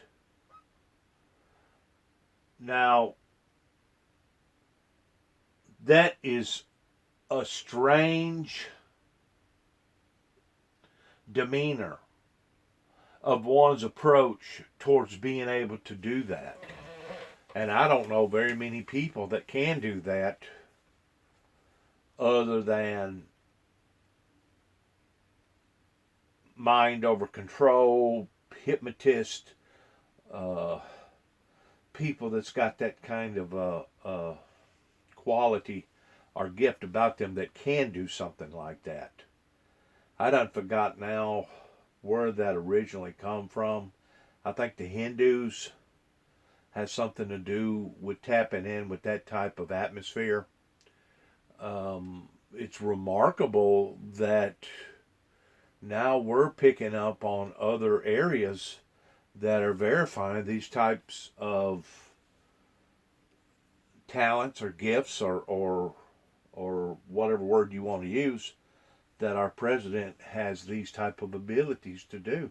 It's remarkable that now it's being validated through other people's testimonies. And the fact of the matter is, this is what Donald Trump wanted. Donald Trump wanted these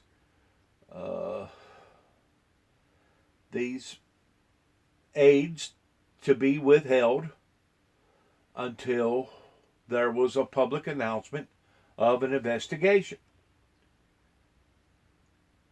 And it wasn't until Donald J. Trump got busted with his hand in the cookie jar, per se, that he released the funds that should have went to the Ukrainian people all along.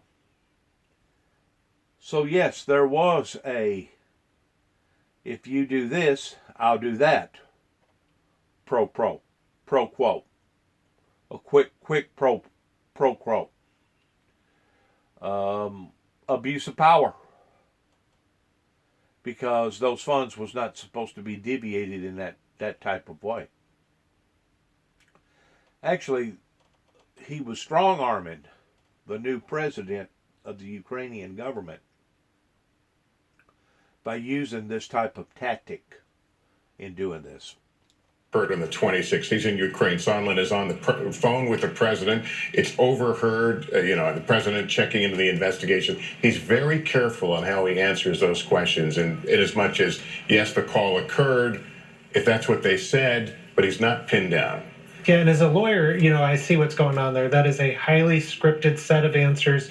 He's represented by a phenomenal defense lawyer, Bob Luskin, and you can tell that preparation was going on. Be very careful. But what he doesn't ever explain is what he is reported to have said after he hung up the call, which is the president doesn't care about small stuff. He cares about big stuff like Burisma. But he did go on to say that the president said stuff like that before. Well, I think some expletives like that before, but this was something in which I think it was pretty striking in the carefulness with the answer. It was very lawyered because he said, maybe I said those colorful words, maybe this or that came up. I know I didn't talk about Biden's. I didn't say Biden's. And why is that so important? Because in October, he testified to the contrary. So, in October... He doesn't want to get knocked to perjury. Exactly. In October 8th, his deposition said, I didn't actually discuss this stuff. And now, in the face of people saying, well, actually, you did. This is the second time, by the way, second day in a row that there's a witness trying to separate Burisma and Biden. Let's dip into Adam Schiff right now. What we have just heard from Ambassador Sondland is that the knowledge of this scheme,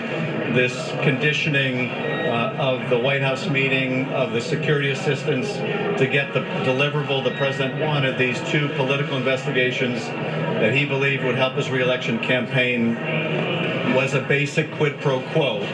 It was the conditioning of official acts for something of great value to the president, these political investigations.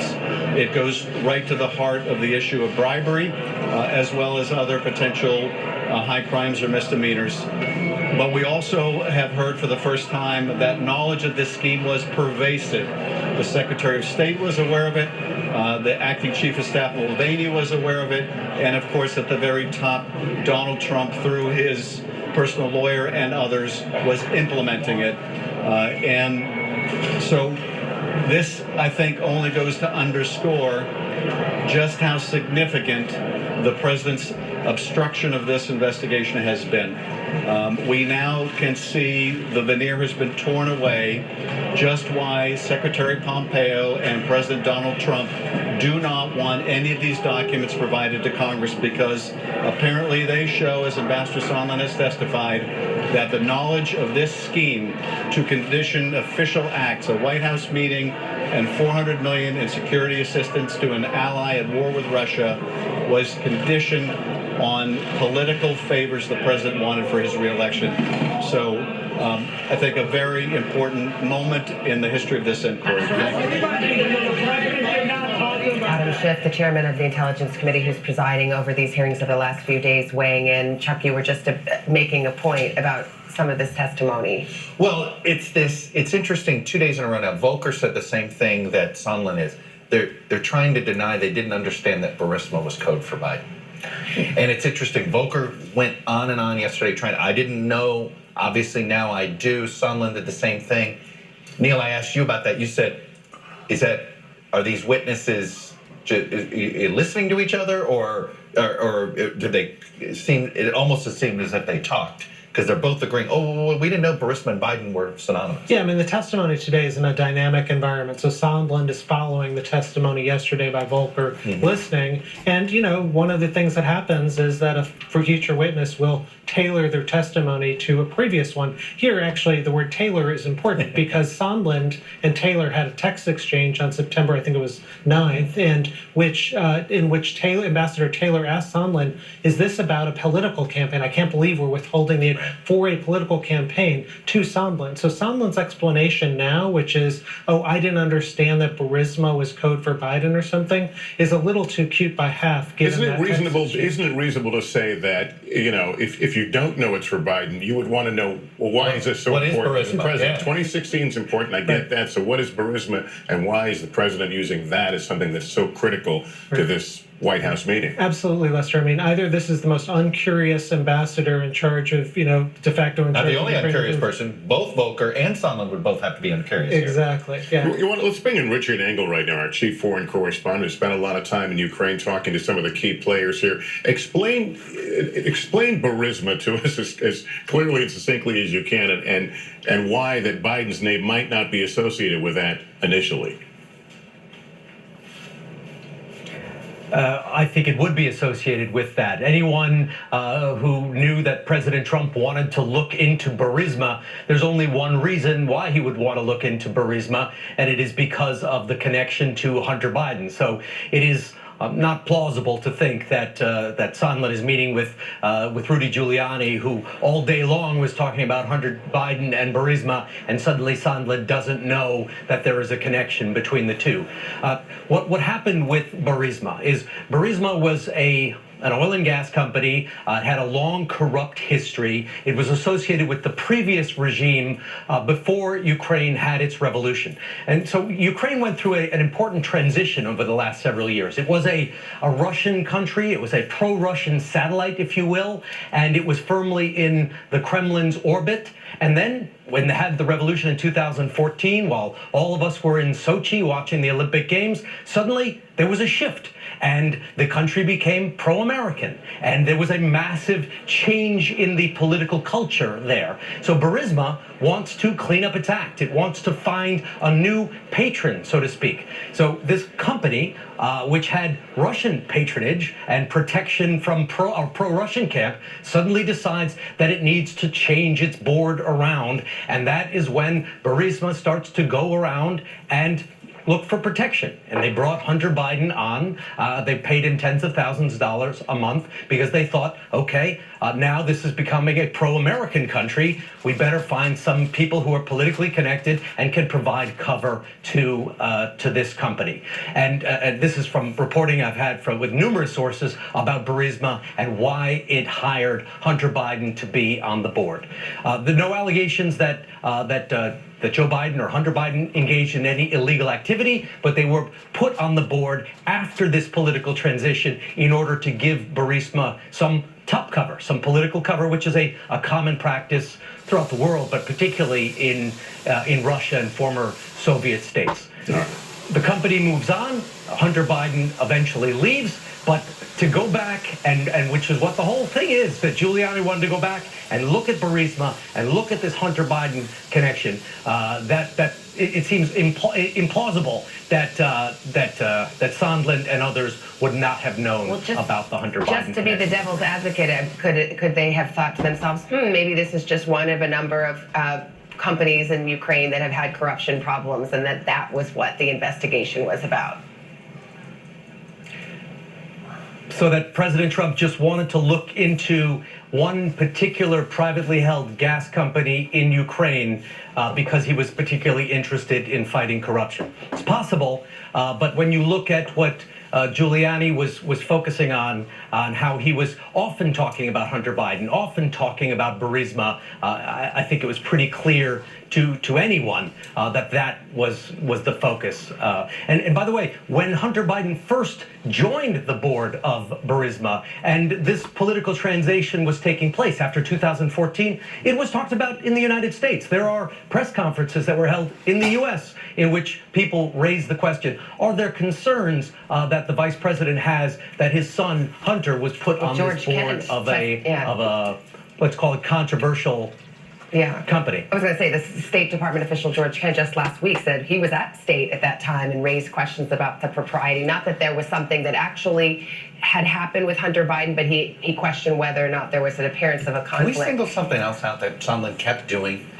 He kept saying, to announce an investigation, to publicly announce an investigation. He didn't say that the investigation itself was necessary. And he kept saying it was needed to be a public. I think that is, of all the things that Sondland's testified to, I think that's among the most damaging here. Right. If you care about corruption, the last thing you do is force a public announcement of the investigation. Law enforcement It's a foundation of our rule of law. Exactly. Okay. Law enforcement investigations are done in secret for good reason, so that you can do this and have people not coordinate their stories and the like.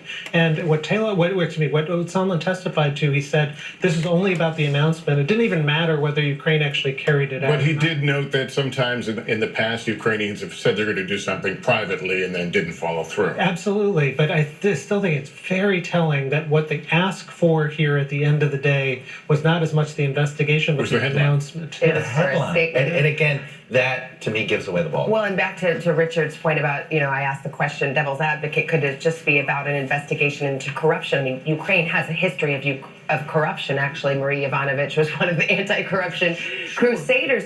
But the problem for the White House, when they, for example, point to the rough transcript of the July 25th call, they say, oh, look, he's talking about corruption in general. But again and again through the testimony, the only company ever singled out by name happens to be Burisma, which has the Hunter Biden connection. Absolutely, and there's another problem with it, or two other problems with it, which is the president has been asked, hey, did you ever single out any other country, let alone company, for an anti-corruption investigation, and he hasn't been able to name one. So we're led to have to believe that this was the only time ever he's cared about it. And number two, he himself, his administration certified in May that Ukraine had met the anti-corruption standards and that the aid could flow. So, he made a private determination later. It doesn't the facts don't add up. He also has a lot of his officials saying, hey, Zelensky, this new guy, he's the new sheriff in town, he's a good guy, he's committed to anti-corruption. So then you have to ask yourself, why then at that moment is the aid being withheld when there's a new political day? And magically it resumes 2 days after the whistleblower report on September 11th. Yeah, let's preview what we're about to see. The Republicans now will get 45 minutes to question him, observing what has just happened over the previous 45 minutes. How do you expect them to handle him? He's certainly not a never Trumper. He's a Trump donor. Yeah. So I think the first thing I would do is really seize on this question. What were your interactions with Trump? What did he say? Because there's a lot of implication in the statement that I thought Trump was directing this and so on. But at the very end of the testimony in the direct examination, he basically said, I just inferred this. I didn't know it. And I think the Republicans are going to seize really hard on that delta between those two things. It's interesting because we heard Devin Nunes, the ranking member, so the leading Republican on this committee, tell Sondland, you're going to get smeared today. So far, the Democratic questioning has not smeared him. Adam Schiff hasn't gone on after him because right now this testimony is helping their side of the case.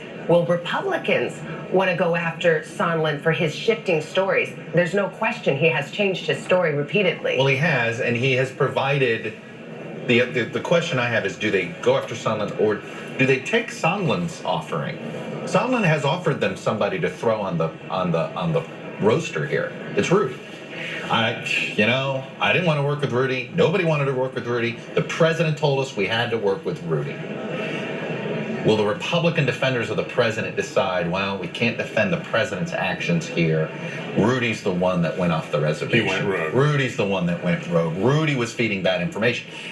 I remember a month ago when you saw Rudy's role in this, you thought, well, he's preparing to become the starring role of the fall guy on this. Let's see what Republicans do. Do they discredit Sondland? Yeah. That's a way to protect everybody here and Rudy himself. Or do they accept some of Sondland's testimony and just make it Rudy? Does the president so far seem to continue to embrace Rudy Giuliani? I mean, he doesn't seem to have gone after him publicly so far with regard to this. Rudy himself said he had some insurance. When he was asked about this.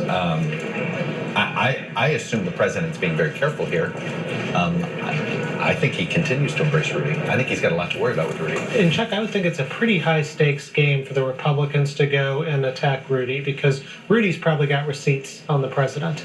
And if they start attacking him, they have to worry about what Rudy's going to do. I know. The risk, though, of trying to discredit him is that they make him more credible. All right, Gordon Sondland taking his seat. Things are about to resume. Let's see if we can get to Peter Alexander very quickly. What are you hearing from the White House? To hear from the president. He was supposed to depart here on the White House South Lawn aboard Marine One about 35 minutes ago. He has not yet been seen there, but be reminded the president's in a public box of sorts in terms of his comments about Gordon Sondland. Just a month ago, he said that he would love Sondland to testify. He said he was a really good man and a great American. Lester? All right, Peter Alexander, and we look inside that room, and they're back at it. I now recognize Ranking Member Nunes, the Minority Counsel, for 45 minutes of questions. Thank the gentleman. For those of you watching at home, that was not a bathroom break. That was actually a chance for the Democrats to go out and hold a press conference, Ambassador, for all the supposed bombshells that were in your opening testimony. I want to get back to the facts of the matter here. And the thing that the Democrats have been unwilling to accept is that their operatives got campaign dirt from Ukrainians in the 2016 election. Now they know it. They know it's true because we have financial records that show it. So the Democrats were heavily involved working with Ukrainians to dirty up the Trump campaign in 2016. So Ambassador, I want to go through just a few of the incidents that we know. I know you may not know all about them. You may know about them now.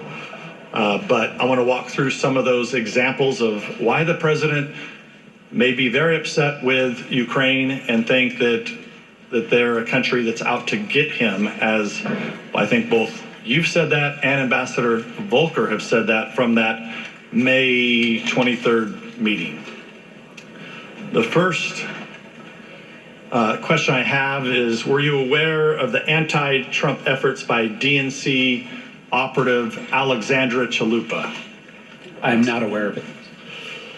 So in 2000, there was a 2017 article that also quotes Ukrainian parliamentarian Artemenko saying, quote, "It was clear that they were supporting," meaning Ukraine, "supporting Hillary Clinton's candidacy. And they did everything from organizing meetings with the Clinton team to publicly supporting her to criticizing Trump." I think that they simply didn't meet with the Trump campaign because they thought Hillary would win. Do you know that Ukrainian official by any chance that I don't. stated that? Were you aware that then Ukrainian ambassador to the U.S. Chalet wrote an op-ed in The Hill during the 2016 presidential campaign criticizing then candidate Trump? Not aware. But you know that now after in the last few months. Correct. So probably one of the more disturbing ones is the Ukraine Internal Affairs Minister, Avakov, mocked and disparaged then candidate Trump on Facebook and Twitter. Were you aware that Serhiy Lyshenko, a Ukrainian parliamentarian, admitted that part of his motivation in spreading the information about the so-called Black Ledger, a disputed document purporting to reveal corruption by a former Trump campaign official, was to undermine the Trump candidacy? I wasn't aware. So you may be familiar, the Black Ledger was used in the 2016 election to dirty up a campaign associate, and later Mueller didn't use that as evidence in his report on election meddling. So knowing all these facts from high-ranking Ukrainian officials, Ambassador, probably makes a little more sense now as to why the president may think that there's problems with Ukraine and that Ukraine was out to get him. Is that correct? I understand your point. Yes, Chairman. Because you said in your deposition, and I'm just going to make sure this was just read it back to you on page 279 for your legal team. Quote, "They are all corrupt." This is what you said about your conversation with the president. So this is your words about what the president told you. This is the May 23rd meeting? That's correct. They are all corrupt. They are all terrible people, and I don't want to spend any time with that. And he also said they tried to take me down. That's correct. When they tried to take him down, I think any logical person that wants to do 2 + 2 = 4 games would say that was in the 2016 election, wasn't it? I believe that's what he was referring to. Yes, right. Ranking member. So during all this time, and remember, in the spring, the Democrats' Russia hoax witch hunt is still ongoing. They're still claiming that President Trump is a Russian agent. They're out to get President Trump at the time. His personal attorney is then interested in trying to figure out, okay, who are these Ukrainians that are trying to get to my candidate? As those of us, the Republicans on this committee, who are also trying to get to the bottom of who were the sources in the Steele dossier that the Democrats had paid for. The House Republicans wanted to know that all through the spring and even the summer and even as of today, we'd still like to know. That's why we've subpoenaed the DNC operatives that they refused to subpoena. We sent a letter this morning. I doubt we'll see those subpoenas. We want to know exactly, get to the bottom of exactly who were these Democratic operatives that were dirtying up the Trump campaign in 2016. And they just can't get over that the president would send his personal attorney over there to try to get to the bottom of that. And Ambassador, you had very few dealings with Rudy Giuliani, a few text messages. A few text messages and a few phone calls. Right. So the whistleblower trying to put together here with their timeline, they seem to have a timeline problem because the whistleblower that only they know, who they won't subpoena, who clearly Mr. Vindman knows, who they blocked testimony yesterday from and would not allow Mr. Vindman to answer our questions. That whistleblower says on July 25th that there were all these promises being made. Yet I forget what they call it, the drug deal that the three amigos were cooking up seems to be their latest. You're part of the three amigos in the drug deal, Ambassador. Were you aware of any drug deal on July 25th when the phone call actually occurred? I don't know about any drug deal. Right. And did you know you're part of the three amigos? I am. I'm a proud part of the three amigos. And that's the same thing Ambassador Volker said yesterday. Because by the time the phone call that supposedly the whistleblower claims was the original quid pro quo, has now got down to, we're now a month later where you're involved, and their quid pro quo has gotten down to the low level of, well, they want a statement. And you didn't even know about anything to do with, on July 25th, you knew nothing about military aid being withheld. I knew military aid was withheld beginning, I believe, on July 18th when Ambassador Taylor told both of us that that was the case. But you don't know about, you were not on the July 25th call. I was not. Where the aid doesn't come up at all. Again, I just read the readout when everyone else did. Well, we've had everybody's testified that was on the July 25th call, that there was no aid discussed on the July 25th call. So then you're in the process, you have no idea that this is tied to Burisma or anybody else. You say you don't realize that until the end of August. I didn't realize that aid was tied. The Burisma in 2016 piece was much earlier, Ranking Member. I'm glad you bring up Burisma, because this is another issue that the Democrats don't want to go into. They refuse to call in Hunter Biden. Hunter Biden to get to the bottom of all of this. He could come in and talk about whether or not it was appropriate for him to receive over $50,000 a month while his dad was vice president. And when they actually were able to stop and get an investigator fired, they could call in Hunter Biden, but they don't want to do it. But let's talk about Burisma, Ambassador. Now, I know you're the ambassador to the EU, and I think some of the members later will get into whether or not it was appropriate for you to be in Ukraine or not. I believe it was. I think you have a clear mandate to do it. But you wouldn't be the first ambassador to actually be interested in Burisma. Did you know that in September 2015, then Ambassador to Ukraine, Jeffrey Pyatt, publicly called for an investigation into Slavitsky, the president of Burisma? This was the Ukrainian ambassador appointed by President Obama in Ukraine. I wasn't aware of that, no. You were not aware of it? No. So you would not be the first one to be mentioning that investigation should be done on Burisma because it happened during the Obama administration. Did you know that financial records show Burisma routed more than $3 million to the American accounts tied to Hunter Biden? I did not know that. Did you know that Burisma's American lawyers tried to secure a meeting with the new state prosecutor the same day as predecessor Victor Shokin, who the vice president wanted fired, was announced? Did not know that. Well, we're not going to get to the answer to many of these questions because the witnesses that need to come in and clarify exactly what the Democrats were doing in 2016, we're not going to be able to visit with those witnesses. And so it's an inconvenient truth that the Democrats don't want to admit.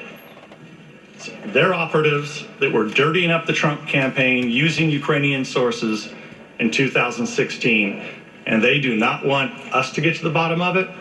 They don't want you, Ambassador, to get to the bottom of it. They don't want the president's personal attorney, even though he's under a special counsel investigation that they fed into the FBI, that we've dealt with for over 3 years.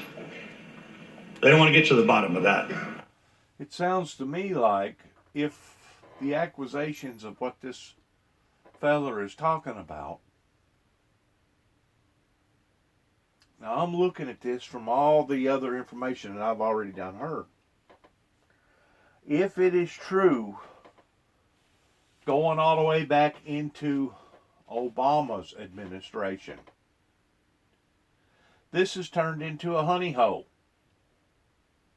A honey hole for people like the individual that you're looking at right there on the right, an ambassador, that throwed in $1 million just so that he could become an ambassador.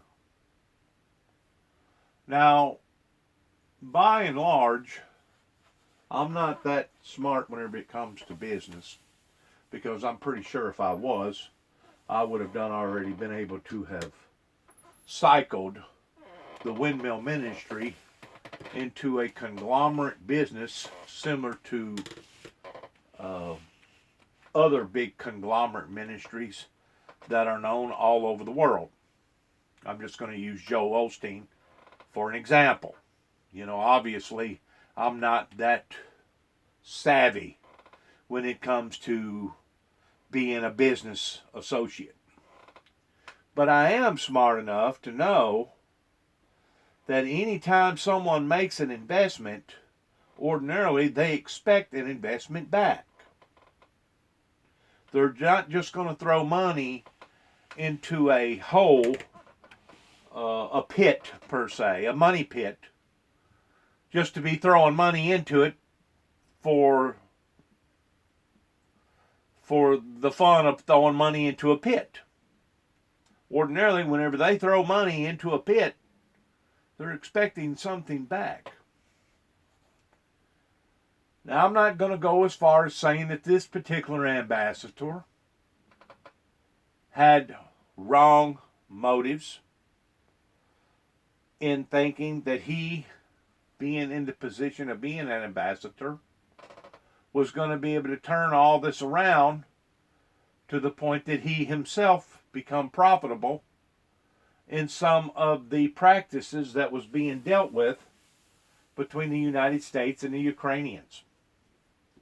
But I'm sure that there's others that have been. I feel quite confident in saying that.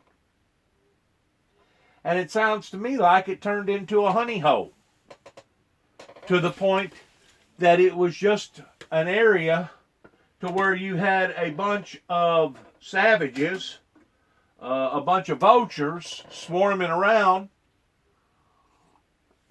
waiting for the right opportunity to swarm in to be able to gather up the proceeds or the benefits towards themselves profiting from, once more, the taxpayers' investments. I want to clear up something and clarify it that I have put out to the general public pertaining to unlawful attorneys and unlawful judges. I was very careful in making that statement to the general public in saying most and not all, indicating that there is a small portion of attorneys and judges out there that is fair-minded, that does not want to do the right thing in regards to the truth, in regards to that in which what is right. All right? But of course, whenever you have such of a large proportion of them that aren't doing it for the benefit of the people, that's one reason why that we have 2.3 million incarcerated federal, state, and local prisoners in jail, in prisons. And that's one of the reasons why that we're staring down both barrels towards being $23 trillion in debt. Not the only reason. Not the only reason. Whenever you have shady deals like this going on throughout the country, to the point that various administrations is given, paying off other countries so that they will participate with our free, fair democracy, that's also adding a minus to our international debt that is now soon to exceed $23 trillion. $23 trillion, folks, is a lot of money. $1 trillion is a lot of money. $1 trillion is a lot of money. And to think that we're upside down $23 trillion in debt, we just didn't get this way overnight. And now, because of the interest compounded on top of that $23 trillion, the way that I understand it, that somewhere, give or take, between 22 and 24 trillion dollars, we're no longer going to be able to pay and keep up with the interest. We're not paying a dime right now on the principal of this $23 trillion, and it's steadily increasing. It's out of control. Eventually, not only will we not be able to pay none on the principal, but we're not going to be able to pay on the interest of that type of money. And whenever that occurs,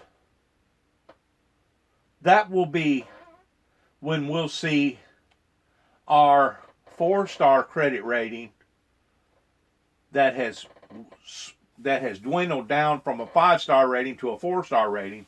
That is whenever we will possibly see our 4-star rating go down to a 3-star rating and possibly a 2-star rating. In other words, the American money will no longer be any good.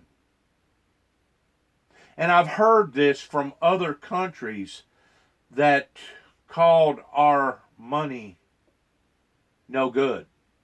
Matter of fact, some of them, as recently within the past year, have called it graffiti money. Graffiti money like you play a game of Monopoly with. In other words, it's just paper. And I've heard of other incidences to where some countries wouldn't even accept the American cash because they deemed it to be no good. That's where we're at the brink of here. Okay? Just to give my viewers an idea towards what's on the table. What's on the table is pertaining to the rich, the mighty, the powerful, that have devoured not just in taking advantage of the taxpayers' money, but devoured the element of neutralizing this particular moment that is now steadily approaching the American people and other governments too all over the planet to the point of a catastrophe, a disaster.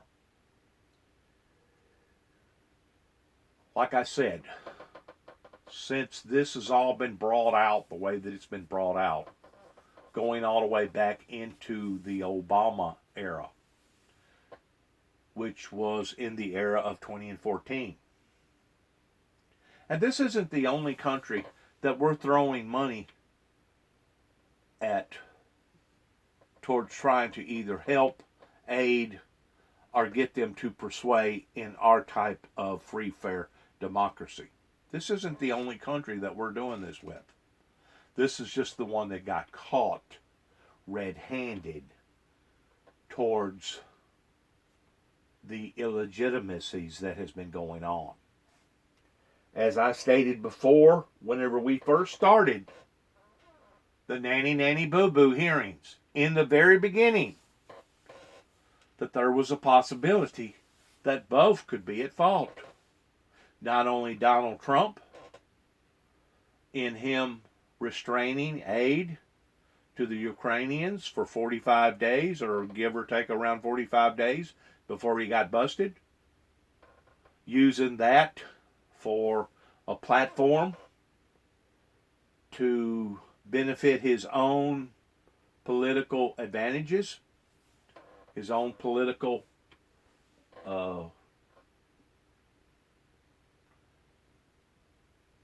benefits.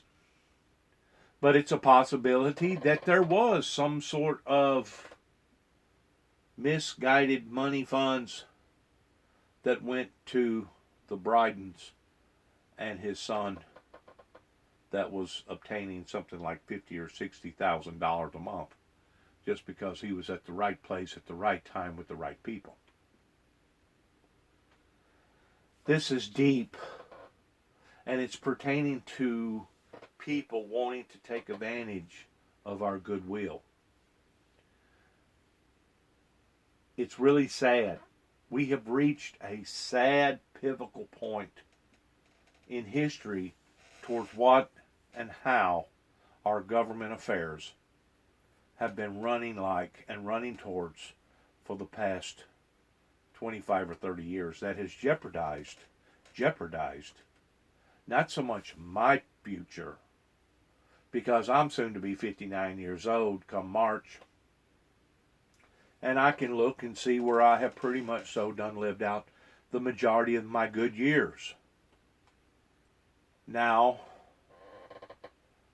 from 59 on, however many years that God gives me, regardless whether I pass away tomorrow or I pass away 15 years from tomorrow or 25 years from tomorrow, I personally feel like that my better days is now behind me. In other words, the old gray mare, she just isn't what she used to be. Even my brother David used to make that comment, in which I didn't realize how close that the old gray mare was towards kicking over and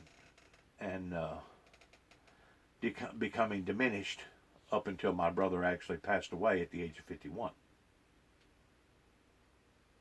But for the future of our children and our children's children, our grandchildren and our great-grandchildren,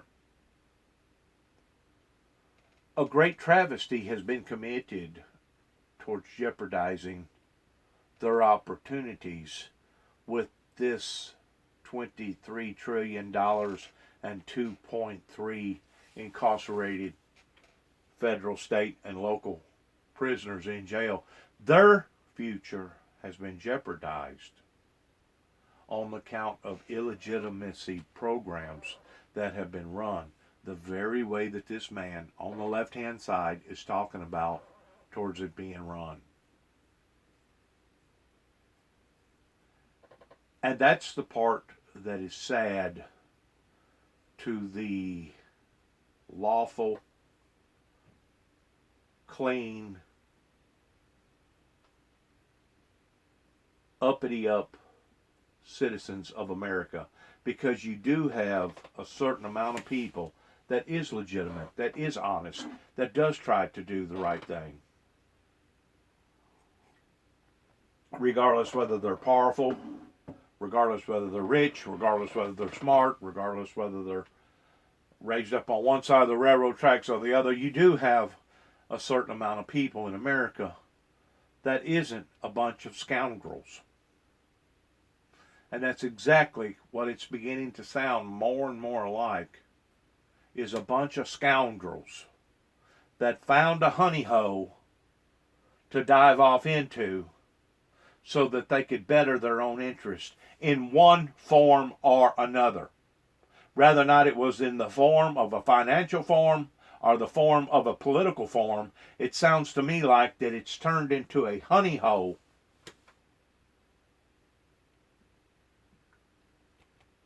in regards to using the affairs with the newly developed Ukrainian government for people's own personal gain. What we're dealing with here is sad. It's almost like nanny, nanny, boo, boo, nanny, nanny, boo, boo, you can't catch me, you can't catch me, on both sides. And now, because of these hearings, transparency is coming out to the point that now we're seeing the internal, fundamental fabric of what has went on and how it's going on, and the illegitimacies involving the people that was going on. There has been some tremendous star witnesses that has come forth last week as well as this week in these regards. But I just pray to God that the American people, especially the American people, ultimately in the end will be able to come to a conclusion between the layers of right and wrong, which isn't but two layers. It ain't multi-layers between right and wrong. You know, there's either white or black. there really isn't no such thing as gray. Looking at the pigmentation of gray. But I just hope the American people, whenever all this is said and done, will be able to come to their own conclusion in devouring the truth of just exactly how unstable that this government has become since Ronald Reagan demonized the old Soviet USSR, working under the communist control of the KGB, that the American people will realize just exactly how unstable and corrupt that not only others are, but how corrupt that we are. And it's kind of like the pot trying to call the kettle black.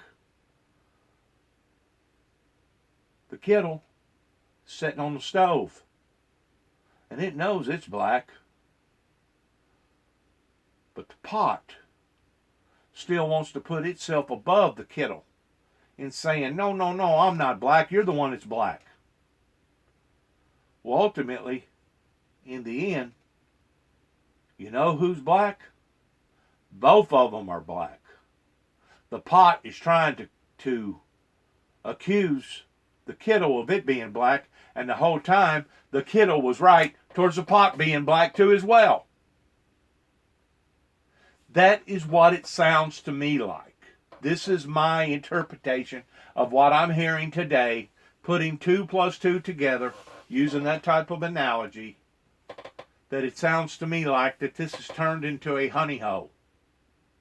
A honey hole for a bunch of people, for a bunch of sharks, for a bunch of businessmen to get together, regardless whether they was an American businessmen or they was Ukrainian businessmen or old Yugoslavia businessmen. It sounds to me like a bunch of people getting together towards wanting to take advantage of the American people's financial funds pertaining to our tax-paying dollars. This is my analogy. And if you agree with my analogy, that's fine. And if you don't agree with my analogy pertaining to my assessment of all this, that's fine too. Because we do live in a free, open, fair democracy. Let's listen to some more of this as this is unfolding. And I ain't going to lie to you. I should have went to my exercise program today, but I didn't. Because to me, this is history unfolding. This is true news. You know, a lot of times we get confused with news coming from the news as it being just old news. It's the same old news every day. Someone divorced this one, someone wronged this one, she said this to that one done this to this one. And the news has almost become a soap opera of itself on a day-to-day level. But when stuff like this occurs, this is taking things out of the ordinary and out of the imaginary and putting them right into our front faces to the point of us looking at something that really and truly is news. It would be the same thing if a meteor fell out of the sky that hit like it did out in Arizona that caused the Ice Age. That would be news. Or if a major earthquake hit, either on the New Madrid or out west, that would be news, especially if it caused fatalities, kind of like all the fires, or all the hurricanes, or all the tornadoes. This is news that is occurring right in front of our very faces.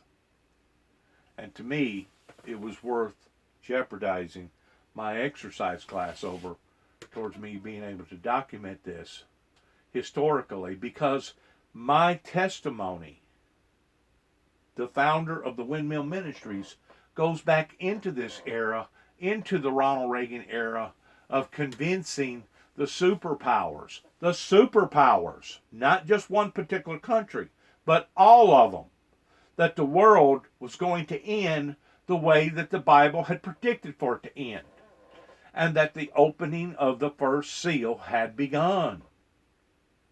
So because of my direct interest in what has occurred, of this travesty, of this cover-up, of this corruption scheme, I have made it a number one interest in micromanaging and wanting to dialogue each and everything that's being said, how it's being said, why it's being said, who it's being said to. Because if I do happen to live another 10 years from tomorrow, or 15 years from tomorrow, or 25 years from tomorrow, if God blesses me to the point that I do happen to live that long, I personally feel like that I'll be able to take my documentation device that I am storing on YouTube at this particular moment and look at it and research it and say, this is what occurred during the time that it occurred, that I was watching and searching, investigating. How come things unraveled the way that it unraveled for the past 30 years in the life of the Windmill Ministries missions? How come things escalated to the point of almost totally destructing my personal life here in America the way that it unraveled itself? I'm going to cut this off. This will be, I believe this will be part 5 of the 90 Boo Boo hearings. Of course, this will be part 5 in 1, but I'm fixing to cut this off. I'm going to take a break, and then I'm going to get right back to the videoing of this particular inquiry, of answering these questions pertaining to the impeachment hearings of Donald J. Trump. And I'm sure before it's over with, we're going to hear a whole lot more in these regards that's going to point the finger directly to our chief and commander, our president of the United States, that did in fact give out an order of withholding that particular aid from one of our allies. Hopefully, we'll be able to get to the bottom of what was motivating him in doing this, other than doing it for his personal gain pertaining to the next presidential election against one of his rivals. And if not, and if it's deemed credible to the extent that they need to impeach the president over what has occurred here, then so be it. Then so be it. But I'm going to end this and then start a brand new deal. And I can't say it enough.